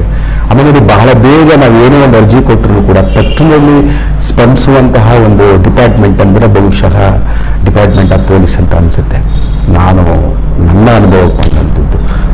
ಯಾಕಂದರೆ ನೀವು ನಂಬ್ತಿರೋ ಬಿಡ್ತಿರೋ ಯಾವುದೋ ಒಂದು ಇದೆ ಪ್ರಾಬ್ಲಮಲ್ಲಿ, ಯಾವುದೋ ನನ್ನ ಜಾಗೃತಿ ವಿಚಾರವಾಗಿ ಅವಾಗ ಯಾರೋ ಮೇಡಮ್ ಮರ್ತ್ಬಿಟ್ಟೆ ನಾನು, ಅವರು ಡಿ ಎ ಲೆಕ್ಚರರ್ ಕೆಲಸ ಮಾಡಿ ಇಲ್ಲಿ DASP ಆಗಿ ಬಂದಿದ್ರು. ನಮಗೆ ಜಸ್ಟ್ ಏನು ಗೊತ್ತಾ, ಅವ್ರು ಕಂಪ್ಲೇಂಟ್ ಅಂತೂ ಕೊಡಲಿಲ್ಲ, ಒಂದು ಅರ್ಜಿಯನ್ನು ಟೈಪ್ ಮಾಡಿಕೊಂಡು ತಗೊಂಡೋಗ್ಬಿಟ್ಟು ಅವ್ರಿಗೆ ಈ ಥರ ಅಂದ್ಬಿಟ್ಟು ನಾನು ಪರಿಚಯ ಮಾಡಿಬಿಟ್ಟು ಕೊಟ್ಟೆ. ಅವರು ತಕ್ಷಣ ಏನು ಮಾಡಿದ್ದಾರೆ ಅಂತಂದರೆ ವಾಟ್ಸಪ್ ಮಾಡಿದ್ದಾರೆ, ರೂರಲ್ ಪೊಲೀಸ್ ಸ್ಟೇಷನ್ಗೆ ವಾಟ್ಸಪ್ ಮಾಡಿಬಿಟ್ಟಿದ್ದಾರೆ. ಮಾಡಿಬಿಟ್ಟಾಗ ನಾನು ಅಲ್ಲಿಗೆ ಹೋಗ್ಬಿಟ್ಟಿದ್ದಾಗ ಅದೇ ಸರ್ ಆಲ್ರೆಡಿ ತಲುಪಿದೆ ಸರ್ ಅಂದ್ಬಿಟ್ಟು ಅವ್ರು ಹೇಳ್ತಾ ಇದ್ದಾರೆ ಅವರು. ಸೊ ನನಗೆ ಭಾಳ ಖುಷಿ ಆಯಿತು. ಸೊ ಪರವಾಗಿಲ್ಲ, ಆ ಥರ ಕೆಲಸ ಮಾಡುವಂತಹ ಇದಾರ ಅಂತಂದ್ಬಿಟ್ಟು. ಆಮೇಲೆ ಸೊ ಆ ಥರ ಇದು ಸೊ ಆ ಥರ ಆಗಬೇಕು, ಆವಾಗಲೇ ಇದಾಗೋದು. ಅದನ್ನು ಟೈಮ್ ಮ್ಯಾನೇಜ್ ಮಾಡೋದು, ಟೈಮಲ್ಲಿ ಕೆಲಸಗಳನ್ನು ಮಾಡ್ಕೊಳ್ತಾ ಇದ್ರೆ ಆಗ ನಮ್ಮಲ್ಲಿ ಒಂದು ಸೋಷಿಯಲ್ ಅಟ್ರಾಕ್ಷನ್ ಬರ್ತದೆ. ನಮ್ಮನ್ನು ಎಲ್ಲರೂ ಕೂಡ ಜನಸಾಮಾನ್ಯರೆಲ್ಲ ನಮ್ಮನ್ನು ಇಷ್ಟಪಡುವಾಗುತ್ತೆ. ಮತ್ತು ಆರ್ಗನೈಸೇಷನ್ ಕೋಆರ್ಡಿನೇಟ್ ಮಾಡುವಂತಹ ಒಂದು ಕೆಪಾಸಿಟಿ ಇರಬೇಕು, ಆರ್ಗನೈಸ್ ಮಾಡುವಂತಹ ಒಂದು ಕೆಪಾಸಿಟಿ, ಸಂಘಟಿಸುವಂತಹ ಒಂದು ಕೆಪಾಸಿಟಿ. ಅಂದರೆ ಎಲ್ಲರೂ ಯಾಕಂದರೆ ಒಬ್ಬರೇ ಒಂದು ಕೆಲಸವನ್ನು ಪೂರ್ತಿ ಮಾಡಲಿಕ್ಕಾಗೋದಿಲ್ಲ, ಬೇರೆಯವರ ಸಹಾಯ ಸಹಕಾರವನ್ನು ತಗೋಬೇಕಾಗ್ತದೆ. ಸೊ ಅದನ್ನೆಲ್ಲ ಯಾರ್ಯಾರು ತಗೋಬೇಕು, ಏನು ಎಲ್ಲ ಒಂದು ಇದು ಮಾಡಿಕೊಂಡು ತಗೊಂಡ್ಬಿಟ್ರೆ ಸೊ ತುಂಬ ಚೆನ್ನಾಗಾಗ್ತದೆ. ಮತ್ತು ಗುಡ್ ಕಮ್ಯುನಿಕೇಷನ್ ಅಂತ ತುಂಬ ಇಂಪಾರ್ಟೆಂಟು. ನಾವು ಎಷ್ಟು ಚೆನ್ನಾಗಿ ಮಾತಾಡೋದನ್ನು ಕಲಿತೀವೋ, ಎಷ್ಟು ಚೆನ್ನಾಗಿ ನಾವು ಎಲ್ಲರ ಜೊತೆನಲ್ಲೂ ಕೂಡ, ಅದು ಜನಸಾಮಾನ್ಯರ ಜೊತೆ ಆಗಿರ್ಬೋದು ಅಥವಾ ಬೇರೆ ಯಾವ ಜೊತೆಯಲ್ಲಿ ಆಗ್ಬೋದು, ಅವ್ರ ಜೊತೆಯಲ್ಲಿ ಕಮ್ಯುನಿಕೇಟ್ ಮಾಡುವಂಥದ್ದು, ಮತ್ತು ಇತರ ಸಹೋದ್ಯೋಗಿಗಳ ಜೊತೆ ಆಗಿರ್ಬೋದು ಅಥವಾ ಬೇರೆ ಮೇಲ್ಮಟ್ಟದ ಅಧಿಕಾರಿಗಳ ಜೊತೆ ಆಗಿರ್ಬೋದು ಅಥವಾ ನಮ್ಮ ಅಂಡರಲ್ಲಿ ಕೆಲಸ ಮಾಡುವಂಥವ್ರ ಜೊತೆನಲ್ಲಾಗ್ಬೋದು, ಯಾರ ಜೊತೆಲೇ ಆಗಿರಲಿ. ಯಾಕಂದರೆ ಒಂದ್ಸಲಿ ಕೆಲವು ಬಾರಿ ಅಲ್ಲಿ ಕೆಲಸ ಮಾಡುವಂತಹ ಒಬ್ಬರು ಆಯ ಕೂಡ ಇಂಪಾರ್ಟೆಂಟ್ ಆಗ್ತಾರೆ, ಅರ್ಥ ಆಯ್ತಲ್ವಾ? ಸೊ ಅದನ್ನು ಆದರೆ we should not neglect them ಅಂತ. ಯಾಕಂದರೆ ಇವತ್ತು ನಾನು ಇದು ಯಾವಪ್ಪ ಅಂದರೆ ಈ CSC ಕೊಳ್ಳವಲ್ಲ ಇದೆಯಲ್ಲ, ಅದು ಚಾಮುಂಡೇಶ್ವರಿ ಎಲೆಕ್ಟ್ರಿಸಿಟಿ, ಅಲ್ಲಿ ಹೋಗಿದ್ದೆ. ಒಂದು ಕಾರಿಡಾರ್ ಥರ ಇದೆ, ಒಂದು ಹಾಲ್ ಥರ ಇದೆ, ಈ ಕಡೆ ಎಲ್ಲ ರೂಮ್ಸ್ ಈ ಕಡೆ ಎಲ್ಲ ರೂಮ್ಸು, ರೂಮ್ಗಳಲ್ಲೆಲ್ಲ ಫ್ಯಾನ್ಗಿನೆಲ್ಲ ಇದೆಯಪ್ಪ. ಆ ಹಾಲಲ್ಲಿ ಸಾಮಾನ್ಯವಾಗಿ ಅಲ್ಲಿ ಆಯಾ ಹುಡುಗರೆಲ್ಲ ಕೂತ್ಕೋತಾರೆ, ಸಾಮಾನ್ಯವಾಗಿ ಡಿ ಗ್ರೂಪಲ್ಲಿ ಕೆಲಸ ಮಾಡೋಂಥವ್ರು. ಅಲ್ಲಿ ಒಂದು ಫ್ಯಾನು ಕೂಡ ಇಲ್ಲ, ಆಮೇಲೆ ವೆಂಟಿಲೇಷನ್ಗೆ ಜಾಗಗಳು ಇಲ್ಲ. ಅಂದರೆ ಅವ್ರು ನೆಗ್ಲೆಕ್ಟ್ ಮಾಡ್ದಂಗೆ ಆಯ್ತುತ್ತಾರೆ. ನಾವು ವಿ ಶುಡ್ ನಾಟ್ ನೆಗ್ಲೆಕ್ಟ್. ಯಾಕಂದರೆ ಅವರು ಅಲ್ಲಿದ್ದಿರ್ತಾನೆ ಕೆಲಸ ಹಚ್ಕೊಂಡಾಗ. ಯಾಕಂದ್ರೆ ನಾವು ಕೂಡ ಅಧಿಕಾರಿಗಳನ್ನು ಮೀಟ್ ಮಾಡಬೇಕಾದ್ರೆ ಅವ್ರ ಪರ್ಮಿಷನ್ ತೊಗೊಂಡೇ ಹೋಗ್ಬೇಕು. ನಾವು ಹೋಗ್ಬಿಟ್ಟು ಅವ್ರ ಜೊತೆ ಫಸ್ಟ್ ಮಾತಾಡ್ಬಿಟ್ಟು ಆಮೇಲೆ ನಾವು ಒಳಗಡೆ ಹೋಗಿ ಅದು ನಾವು ಅಲ್ಲಿ ಅವ್ರಿಗೆ ಕೊಡಬೇಕಾದಂತಹ ಗೌರವ. ಸೊ ಅದರಿಂದ ನೋಡೋಣ, ಈಗ ಇದರಲ್ಲಿ ಕೊಳ್ಳೇಗಾಲ ಇದರಲ್ಲಿ ದಯಮಾಡಿ ಹಾಕ್ಸಿ, ಅಲ್ಲೂ ಒಂದು 3-4 ಫ್ಯಾನ್ ಹಾಕ್ಸಿ, ಪಾಪ ಅವರು ಕೂಡ ಹೋದಲ್ಲಿ. ಸೊ ಅವ್ರ ಜೊತೆಯಲ್ಲೂ ಕೂಡ ಯಾರ್ಯಾಗ್ಬೋದು ಒಂದು ಒಳ್ಳೆ ಕಮ್ಯುನಿಕೇಷನ್. ನಾನು ಆ್ಯಕ್ಚುಲಿ ಒಳ್ಳೆ ರೀತಿ ಕೆಲಸ ಮಾಡೋರ ಜೊತೆನಲ್ಲಂತೂ ತುಂಬ ಒಳ್ಳೆ ರೀತಿಯಲ್ಲಿ ನನ್ನ ರಾಂಗಾಗಿ ಮಾತಾಡೋದು ಅಂದರೆ ಜೋರಾಗಿ ಮಾತಾಡೋದು ನನಗೆ ಭಾಳ ಇಷ್ಟಪಟ್ಟು. ನನಗೆ ಒಳ್ಳೆ ರೀತಿ ಪಾಠ ಮಾಡೋರಾಗಿರ್ಬೋದು, ಒಳ್ಳೆ ರೀತಿ ಅಡ್ಮಿನಿಸ್ಟ್ರೇಷನ್ ಮಾಡೋರಾಗಿರ್ಬೋದು, ಯಾರೇ ಆಗಿರ್ಬೋದು, ನೀವು ಬೇಕಾದ್ರೆ ಬನ್ನಿ ನೋಡಿಬೇಕಾದ್ರೆ ನಮ್ಮ ತುಂಬ ಜನ ರಿಸೋರ್ಸ್ ಪರ್ಸನ್ಸ್ ಜೊತೆನೆಲ್ಲ ನಾನು ಹೇಗೆ ಮಾತಾಡ್ತೀನಿ ಅವ್ರ ಜೊತೆ ನನಗೆ ಕೇಳ್ಕೊಳ್ಬೇಕಾದ್ರೆ ಹೀಗಾಗಿ. ಸೊ ನಮ್ಮ ಸ್ಟೂಡೆಂಟ್ ಜೊತೆನೂ ಹಾಗೆ ಇದ್ವು. ನಾವೇನು ಆ ಥರ ನಾವು ಯಾರ ಜೊತೆಲಿ ರಾಂಗ್ ಆಗ್ತೀವಪ್ಪ ಅಂದರೆ ಯಾರು ಸರಿಯಾದ ರೀತಿಯಲ್ಲಿ ಸ್ವಲ್ಪ ಬೇರೆ ಥರ ಇದು ಮಾಡ್ತಾರೆ, ಅಂಥ ಜೊತೆಲಿ ರಾಂಗ್ ಆಗ್ತೀವಿ. ಬಟ್ ಒಳ್ಳೆ ರೀತಿ ಕೆಲಸ ಇದು ಮಾಡೋದ್ರಿಂದ ನಾವು ತುಂಬ ಒಳ್ಳೆ ಥರನೇ ಕಮ್ಯುನಿಕೇಟ್ ಮಾಡಿಕೊಂಡು. ಸೊ ಇದು ಗುಡ್ ಕಮ್ಯುನಿಕೇಷನ್. ಟೆಕ್ನಾಲಜಿ ಇಂಪ್ಲಾಯ್ಮೆಂಟ್ ಅಂತ ಟೆಕ್ನಾಲಜಿ ಇರಬೇಕು. ಅದೇ ಹೇಳಿದ್ನಲ್ಲ, ಈಗ ಆ್ಯಕ್ಚುಲಿ ನಾನು ನೋಡಿ ಅಲ್ಲಿ ಹೋಗಿದ್ದಾಳೆ ಇವತ್ತು. ಅಲ್ಲಿ ಕೆಲವು ಇದರಲ್ಲಿ ಓಪನೇ ಮಾಡಿಲ್ಲ ಇದರಲ್ಲಿ. ನಾನು ಹಾಗೂ ಹೇಳಿದೆ, ನಾನು ಈ ಥರ ಸ್ಟ್ರೈಕ್ ಮಾಡ್ತಾ ಇದ್ದೀನಲ್ಲ, ಅದು ನೀವೇನಾದರೂ ಅಲ್ಲಿ ಅಕೌಂಟ್ ಓಪನ್ ಮಾಡಿದರೆ ನಿಮಗೆ ನೋಟಿಫಿಕೇಶನ್ ಬರುತ್ತೆ, ಅದನ್ನು ನೋಡಬಹುದು. ಸೊ ಆಗ ನೀವು ಪ್ರಾಬ್ಲಮ್ ಸಾಲ್ವ್ ಮಾಡೋಕ್ಕೆ ಸರಿ ಆಗ್ತದೆ, ಆಮೇಲೆ ಇದು ಬರ್ತದೆ ಹಾಗೆ ಅಂತಂದ್ಬಿಟ್ಟು ಒಂಚೂರು ಹೇಳೋದು ಇದಾಗಿ. ಸೊ ಅದು ಇರಬೇಕು. ಆಮೇಲೆ ಇವ್ರಿಗೆ ಹೇಳೋದಷ್ಟೇ, ನಾಟ್ ಓನ್ಲಿ ಫಾರ್ ನಾನು ಬರೀ ಈ ಕಮ್ಯುನಿಕೇಷನ್ ಸ್ಕಿಲ್ ಎಲ್ಲರಿಗೂ ಬೇಕು. ಈಗ CSCನಲ್ಲಿ ಕೆಲಸ ಮಾಡುವಂತಹ ಕರೆಂಟ್ ಬಿಲ್ಲನ್ನು ಕೇಳಲಿಕ್ಕೆ ಹೋಗ್ತಾರಲ್ಲ ಅವ್ರಿಗಾದ್ರೂ ಅಷ್ಟೇ. ಆಮೇಲೆ ನಾನು ನೋಡಿ ಕರೆಂಟ್ ಬಿಲ್ ಕೇಳಕ್ಕೆ ಅಕ್ಕಿದಕ್ಕೆಲ್ಲ ಬಂದು ನಮ್ಮ ಜನಸಾಮಾನ್ಯ ಜೊತೆ ನಾನು ಕಮ್ಯುನಿಕೇಟ್ ಮಾಡ್ತಾರಲ್ಲ, ಸುಮ್ಮನೆ ಇವಾಗ ನೋಡಿ ನಿಮ್ಮ ರೂಲ್ ಏನಿದೆ ಫಾಲೋ ಮಾಡಿ, ಇಲ್ಲ ಅಂತ ಹೇಳಲ್ಲ. ಬರೋದು ದಡ್ಡ ಅಂತ ಬಾಗಿಲು ತಟ್ಟೋದು ಅಥವಾ ಸುಮ್ಮನೆ ಗಂಟು ಮುಖ ಖುಷಿಯಿಂದ ಮಾತಾಡೋರ ಜೊತೆ ನಾನು ಇರಷ್ಟು ಕಟ್ಟಿಸ್ಕೊಳ್ಳಿ, ಖುಷಿಯಿಂದ ಮಾತಾಡಿ. ಯಾಕಂದ್ರೆ ಅವರಿಲ್ಲ ಅಂತಂದ್ರೆ ನೀವು ಬದುಕೋಕ್ಕಾಗಲ್ಲ. ಅವರು ಕರೆಂಟ್ ಯುಟಿಲೈಸ್ ಮಾಡಬೇಕು, ಅದರಿಂದ ನೀವು ಸಂಬಳ ತಗೋಬೇಕು. ಅರ್ಥ ಆಯ್ತಾ? ಸೊ ಆ ಥರ ಇರೋದ್ರಿಂದ ಅವ್ರ ಈ ಥರ ಕುದಾಗ ಮಾಡಿ, ಅವ್ರ ಗ್ರಾಹಕರು ಅವರೇ ದೇವರು ಅಲ್ವಾ. ಪ್ರತಿಯೊಬ್ಬರು ಕೂಡ ಕರೆಂಟ್ ಯೂಸ್ ಮಾಡೋ ಅಂತವ್ರಲ್ಲ ಕೂಡ, ಯಾಕಂದ್ರೆ ಅವರು ಯೂಸ್ ಮಾಡಲಿಲ್ಲ. ಪ್ರತಿಯೊಬ್ಬರಿಗೂ ಕೂಡ ಇನ್ ಫ್ಯೂಚರಲ್ಲಿ ಏನಾಗ್ಬೋದು ಯೋಚನೆ ಮಾಡಿ. ಪ್ರತಿಯೊಬ್ಬರಿಗೂ ಕೂಡ ಎಲ್ಲರೂ ಕೂಡ ಈಗ ಎಷ್ಟೋ ಕಡೆ ಇವೆರಡು ಬದಲಲ್ಲಿ ಕೇಬಲ್ ಹಾಕ್ಸ್ಕೊತಾ ಇದ್ರು. ಈಗ ಕೇಬಲ್ ಎಲ್ಲರೂ ಕೂಡ ಅವರವರನ್ನೇ ಇದು ಹಾಕ್ಸ್ಕೊತಾ ಇಲ್ಲ, ಡಿಸ್ಕ್ಗಳು ಹಾಕ್ಸ್ಕೊತಾ ಇಲ್ವಾ? ಆ ಥರ ಇನ್ ಫ್ಯೂಚರಲ್ಲಿ ಏನಾಗ್ಬೋದು, ಪ್ರತಿ ಮನೆಯಲ್ಲಿ ಅವರವರನ್ನೇ ಕರೆಂಟ್ ಉತ್ಪತ್ತಿ ಮಾಡ್ಕೊಳ್ಳೋ ಥರ ಆಗ್ಬಿಟ್ರೆ, ಅಥವಾ ಒಂದೊಂದು ಊರಿನಲ್ಲಿ ಅವರವರನ್ನು ಎಲ್ಲ ಒಂದು ಸಮೂಹ ಸೇರ್ಕೊಂಡ್ಬಿಟ್ಟು ಕರೆಂಟ್ ಉತ್ಪತ್ತಿ ಮಾಡ್ಕೊಂಡು ಅವರೇ ಎಲ್ಲ ಡಿಸ್ಟ್ರಿಬ್ಯೂಟ್ ಮಾಡ್ಕೊಳಕ್ಕೆ ಸ್ಟಾರ್ಟ್ ಮಾಡ್ಬಿಟ್ರೆ ನಮ್ಗೆಲ್ಲ ಏನು ಕೆಲಸ ಇರ್ತದೆ? ಯೋಚನೆ ಮಾಡ್ಬೇಕಲ್ವಾ? ಸೊ ಅದರಿಂದ ಸುಮ್ಮನೆ ಇದು ಮಾಡಕ್ ಹೋಗ್ಬಾರ್ದು. ಆಕ್ಚುಲಿ ಅವ್ರಿಗೂ ಕಟ್ಟಬಾರ್ದು ಅಂತ ಏನಿರಲ್ಲ, ಕಟ್ಟಬೇಕು ಅಂತ ಇರ್ತದೆ. ಈಗ ನಾನು ಅಷ್ಟೇ ಕಟ್ಟಬಾರ್ದು ಅಂತ ಏನಿಲ್ಲ, ಬಟ್ ಪ್ರಾಬ್ಲಮ್ ಈ ಥರ ಇರೋದ್ರಿಂದ ಕಟ್ತಾ ಇಲ್ಲ ಅಂತ ಹೇಳ್ತಾ ಇರ್ತೀವಿ ನಾವು ಸಾಮಾನ್ಯವಾಗಿ. That's all. Okay. So that is technology. ಅದೇ ಟೆಕ್ನಾಲಜಿ ಅಂತಂದ್ರೆ ಸಾಕಷ್ಟು ವಿಚಾರಗಳನ್ನು ನಾವು ಏನು ಮಾಡ್ಬೋದು, ಬಹಳ ಬೇಗ ತಿಳ್ಕೋಬಹುದು, ನಾವು ಪ್ರಾಬ್ಲಮನ್ನು ಸಾಲ್ವ್ ಮಾಡ್ಬೋದು. ಯಾಕಂದರೆ ಟೆಕ್ನಾಲಜಿ ಇಲ್ಲ ಅಂತಂದರೆ, ಈಗ ಇತ್ತೀಚೆಗೆ ಇಲ್ಲಿ ಈ ಕಡೆ TC ಉಂಡಿ ಅಲ್ಲಿ ಒಂದು ಹುಡುಗ ಪಾಪ ಕರೆಂಟಿಗೆ ಸಿಗಾಕೊಂಡ್ಬಿಟ್ಟು. ಆ್ಯಕ್ಚುಯಲ್ ಆಗಿ ನಾನು ಅನಲೈಸ್ ಮಾಡಿದ ಪ್ರಕಾರ ಅದು ಸರಿಯಾದ ರೀತಿಯಲ್ಲಿ ಎಲ್ಲರಿಗೂ ರೀಚ್ ಆಗಿದ್ದು ನೋಡಿ, ಟೆಕ್ನಾಲಜಿಯಲ್ಲಿ ಯುಟಿಲೈಸ್ ಮಾಡ್ಕೊಂಡು ಎಲ್ಲರಿಗೂ ರೀಚ್ ಆಗಿದ್ದು. ನಾನು ಮಾಹಿತಿ ಪ್ರಕಾರ ಅದು ಆಕ್ಚುಲಿ ಆಫ್ಲೈನಲ್ಲಿ ಇದ್ರೂ ಕೂಡ ಅಲ್ಲಿ ಕರೆಂಟ್ ಇರ್ತದಂತೆ, ಯಾಕಂದ್ರೆ ಅದು ಐ ಟೆನ್ಷನ್ ಇರಲ್ವಾ. ಅಲ್ಲಿ 4 ಕಡೆ ಒಂದು ಗ್ರೌಂಡಿಗನ್ನು ಕೊಟ್ಟಿದ್ದಿದ್ರೆ ಪ್ರಾಬ್ಲಮ್. ನಾನು ಫಿಸಿಕ್ಸ್ MSc. ಒಂದಷ್ಟು ಕಡೆ ಎಲ್ಲ ಕಮ್ಯುನಿಕೇಟ್ ಮಾಡ್ಕೊಂಡು ನೀವು ಆಕ್ಚುಲಿ ನೀವು ಫೇಸ್ಬುಕ್ಕಲ್ಲಿ ಇದ್ದಿದ್ರೆ, ವಾಟ್ಸಪ್ಪಲ್ಲಿ ಇದ್ದಿದ್ರೆ, ಯೂಟ್ಯೂಬಲ್ಲಿ ಇದ್ದಿದ್ರೆ ನಿಮಗೆ ವಿಡಿಯೋಸ್ ತಪ್ಪಿ ಎಲ್ಲ ಸೆಂಡ್ ಮಾಡಿದ್ರು. ಎಲ್ಲ ಸೆಂಡ್ ಪಾಪ ಹುಡುಗ ಮೇಲ್ಗಡೆ ಹತ್ಕೊಂಡಿದ್ದು ಇದು ಮಾಡು. ಒಂದು 4-5 ಕಡೆ ನೀವೇನಾದನ್ನು ಗ್ರೌಂಡಿಗನ್ನು ಕೊಟ್ಟಿದ್ದಿದ್ರೆ ಆ ಹುಡುಗ ಅವತ್ತು ಬಚಾವ್ ಆಗ್ತಿದ್ದ, ಬದುಕಬಹುದಾಗಿದ್ದ ಅವನು. ಇಲ್ಲ, ಯಾಕಂದ್ರೆ ಅಲ್ಲಿ ಏನು ಕೆಲಸ ಆಗ್ಲಿಲ್ವಲ್ಲ, ಏನು ಮಾಡ್ಲಿಲ್ವಲ್ಲ, ಹಾಗಾಗಿ ಓಕೆ ಇಲ್ಲಿ ಪರವಾಗಿಲ್ಲ. ಸೊ ಅದ್ರ ಬಗ್ಗೆ ಈಗ ಪ್ರಯೋಜನ ಇಲ್ಲ. ಪಾಸ್ಟ್ ಇಸ್ ಪಾಸ್ಟ್, ಏನು ಮಾಡೋಕ್ಕಲ್ಲ. ಅಟ್ಲೀಸ್ಟ್ ಇನ್ ಫ್ಯೂಚರಲ್ಲಾದರೂ ಕೂಡ ಈ ಟೆಕ್ನಾಲಜಿಯನ್ನು ಯುಟಿಲೈಸ್ ಮಾಡಿಕೊಳ್ಳುವಂತಹ ಅದನ್ನ ಪ್ರತಿಯೊಬ್ಬರು ಕೂಡ, ಅದು ಯಾವುದೇ ಅಡ್ಮಿನಿಸ್ಟ್ರೇಟಿವ್ ಆಫೀಸರ್ ಆಗಿರ್ಬೋದು ಅಥವಾ ಯಾವುದೇ ಕೆಲಸವನ್ನು ಮಾಡುವಂತಹ ಆಗಿರ್ಬೋದು, ಅದು ಎಜುಕೇಷನ್ ಡಿಪಾರ್ಟ್ಮೆಂಟಲ್ಲಂತೂ ಟೆಕ್ನಾಲಜಿ ಇಲ್ಲ ಅಂತಂದು ಇವಾಗ ಏನೂ ಆಗೋದಿಲ್ಲ. ಅದು ಆನ್ಲೈನಲ್ಲಿ ಟೀಚು, ಆಫ್ಲೈನಲ್ಲಿ ಟೀಚ್ ಮಾಡೋಂಥದ್ದಿರ್ಬೋದು. ಮತ್ತು ಜೊತೆಗೆ ಇನ್ಫಾರ್ಮೇಷನ್ಸನ್ನು ನಾವು ಬಹಳ ಸುಲಭವಾಗಿ ನಾವು ಕಲೆಕ್ಟ್ ಮಾಡ್ಬೋದು.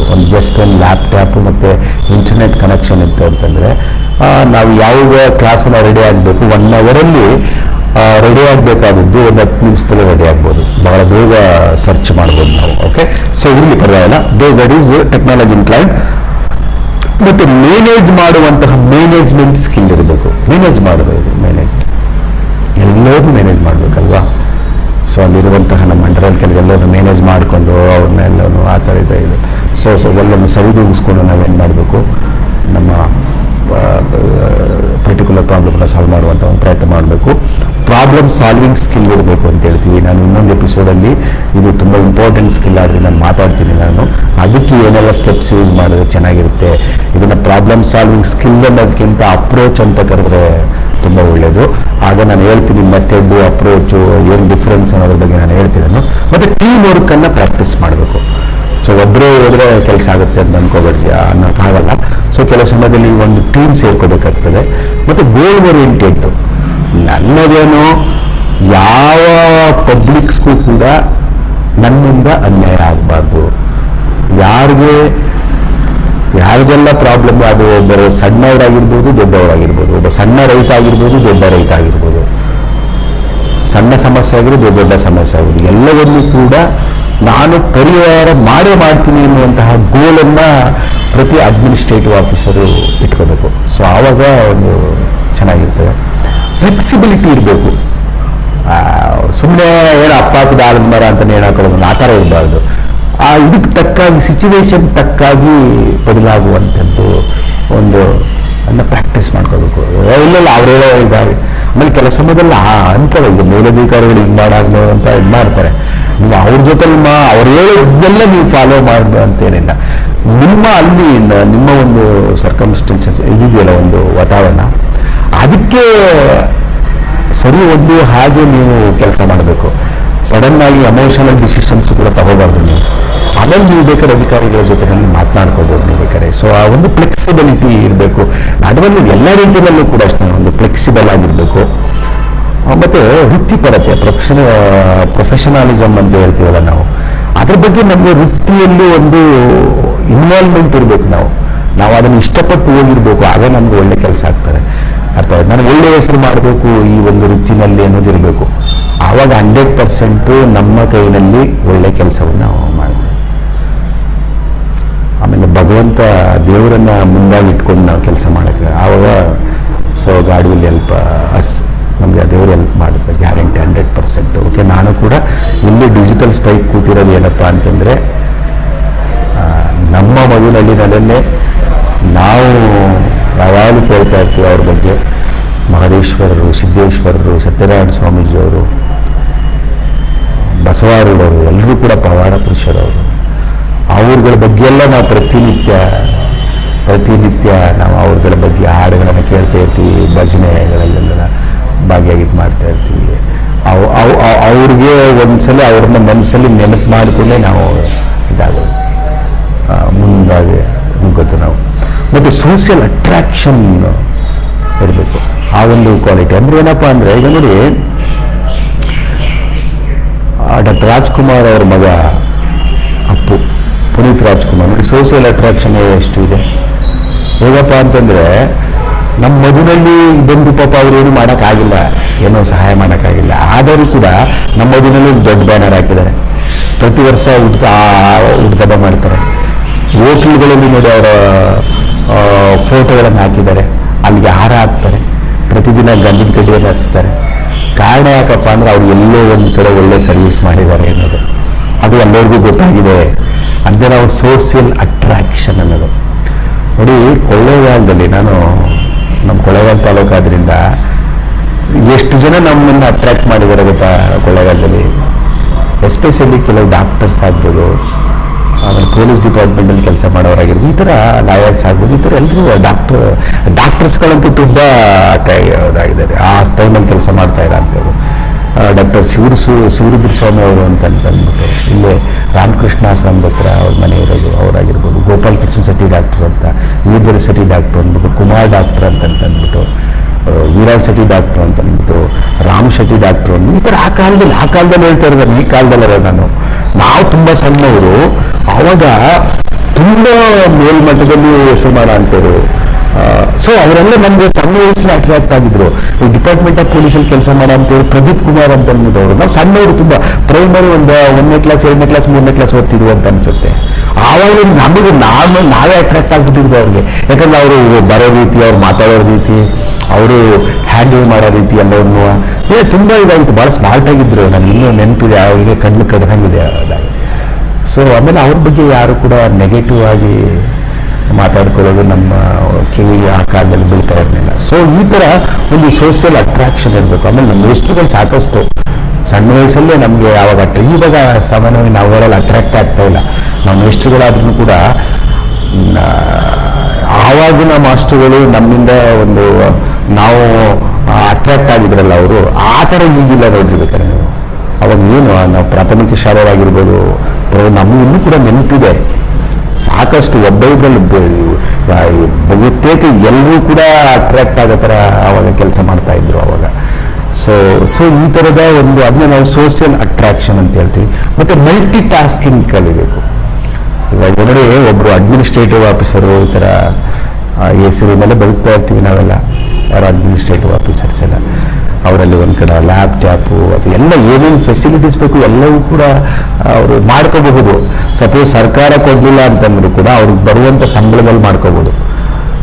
ಮಲ್ಟಿ ಟಾಸ್ಕು ಒಂದು ಕಡೆ ನೋಡ್ತಾ ಇರಬೇಕು, ಒಂದು ಕಡೆ ಯೂಟ್ಯೂಬಲ್ಲಿ ಏನಾದರೂ ವಿಶೇಷವಾಗಿ ಬಂದಿದೆಯಾ, ಫೇಸ್ಬುಕ್ಕಲ್ಲಿ ಬಂದಿದೆಯಾ, ಬೇರೆ ವಾಟ್ಸಪ್ಪಲ್ಲಿ ಬಂದಿದೆಯಾ, ಅಥವಾ ಬೇರೆ ಯಾರು ಅವ್ರ ಜೊತೆಲೂ ಮಾತಾಡ್ತಾ ಇರಬೇಕು, ಈ ಕಡೆನೂ ಯೋಚನೆ ಮಾಡ್ತಾ ಇರಬೇಕು. ಈ ಥರ ಒಂದು ಮಲ್ಟಿ ಟಾಸ್ಕ್, ಅದು ಯಾರು ರಿಸೋರ್ಸ್ಫುಲ್ನೆಸ್ ಇರ್ತಾರೋ ಅಂಥವರಲ್ಲಿ ಬರುತ್ತೆ ಅದು ಮಲ್ಟಿ ಟಾಸ್ಕಿಂಗ್.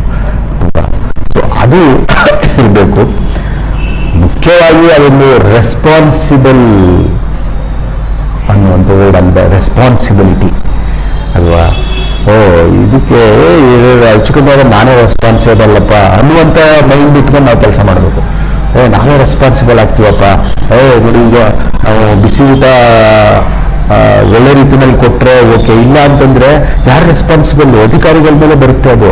ಸೊ ಅದರಿಂದ ಟೇಕ್ ಅವೇರ್ ದಿಸ್ ಒನ್ ಅಂತ ಅಂದ್ಬಿಟ್ಟು ನಾವೇನು ಮಾಡಬೇಕು ಅಲ್ಲ. ಮತ್ತೆ ಜೊತೆಗೆ ಏನಪ್ಪ ಅಂದ್ರೆ ಡೇಟಾ ಎಂಟ್ರಿ ನೋಟ್ ಮಾಡ್ಕೋತಾ ಹೋಗ್ಬೇಕು ಅಲ್ವಾ. ನಾವೇನು ಮಾಡೋದು, ಏನು ಏನು ಪ್ರತಿಯೊಂದು ನೋಟ್ ಮಾಡ್ಕೋಬೇಕು. ಯಾರನ್ನ ಮೀಟ್ ಮಾಡೋದು ಕೂಡ ಯಾರೇ ಬಂದ್ಬಿಟ್ಟು, ಆಮೇಲೆ ನೋಡಿ ಸಮಸ್ಯೆಗಳು ಎತ್ಕೊಂಡು ಬರೋರು ಎಲ್ಲರೂ ಬರಲ್ಲ, ಇಡೀ ಊರೇ ಏನು ಬಂದ್ಬಿಡಲ್ಲ.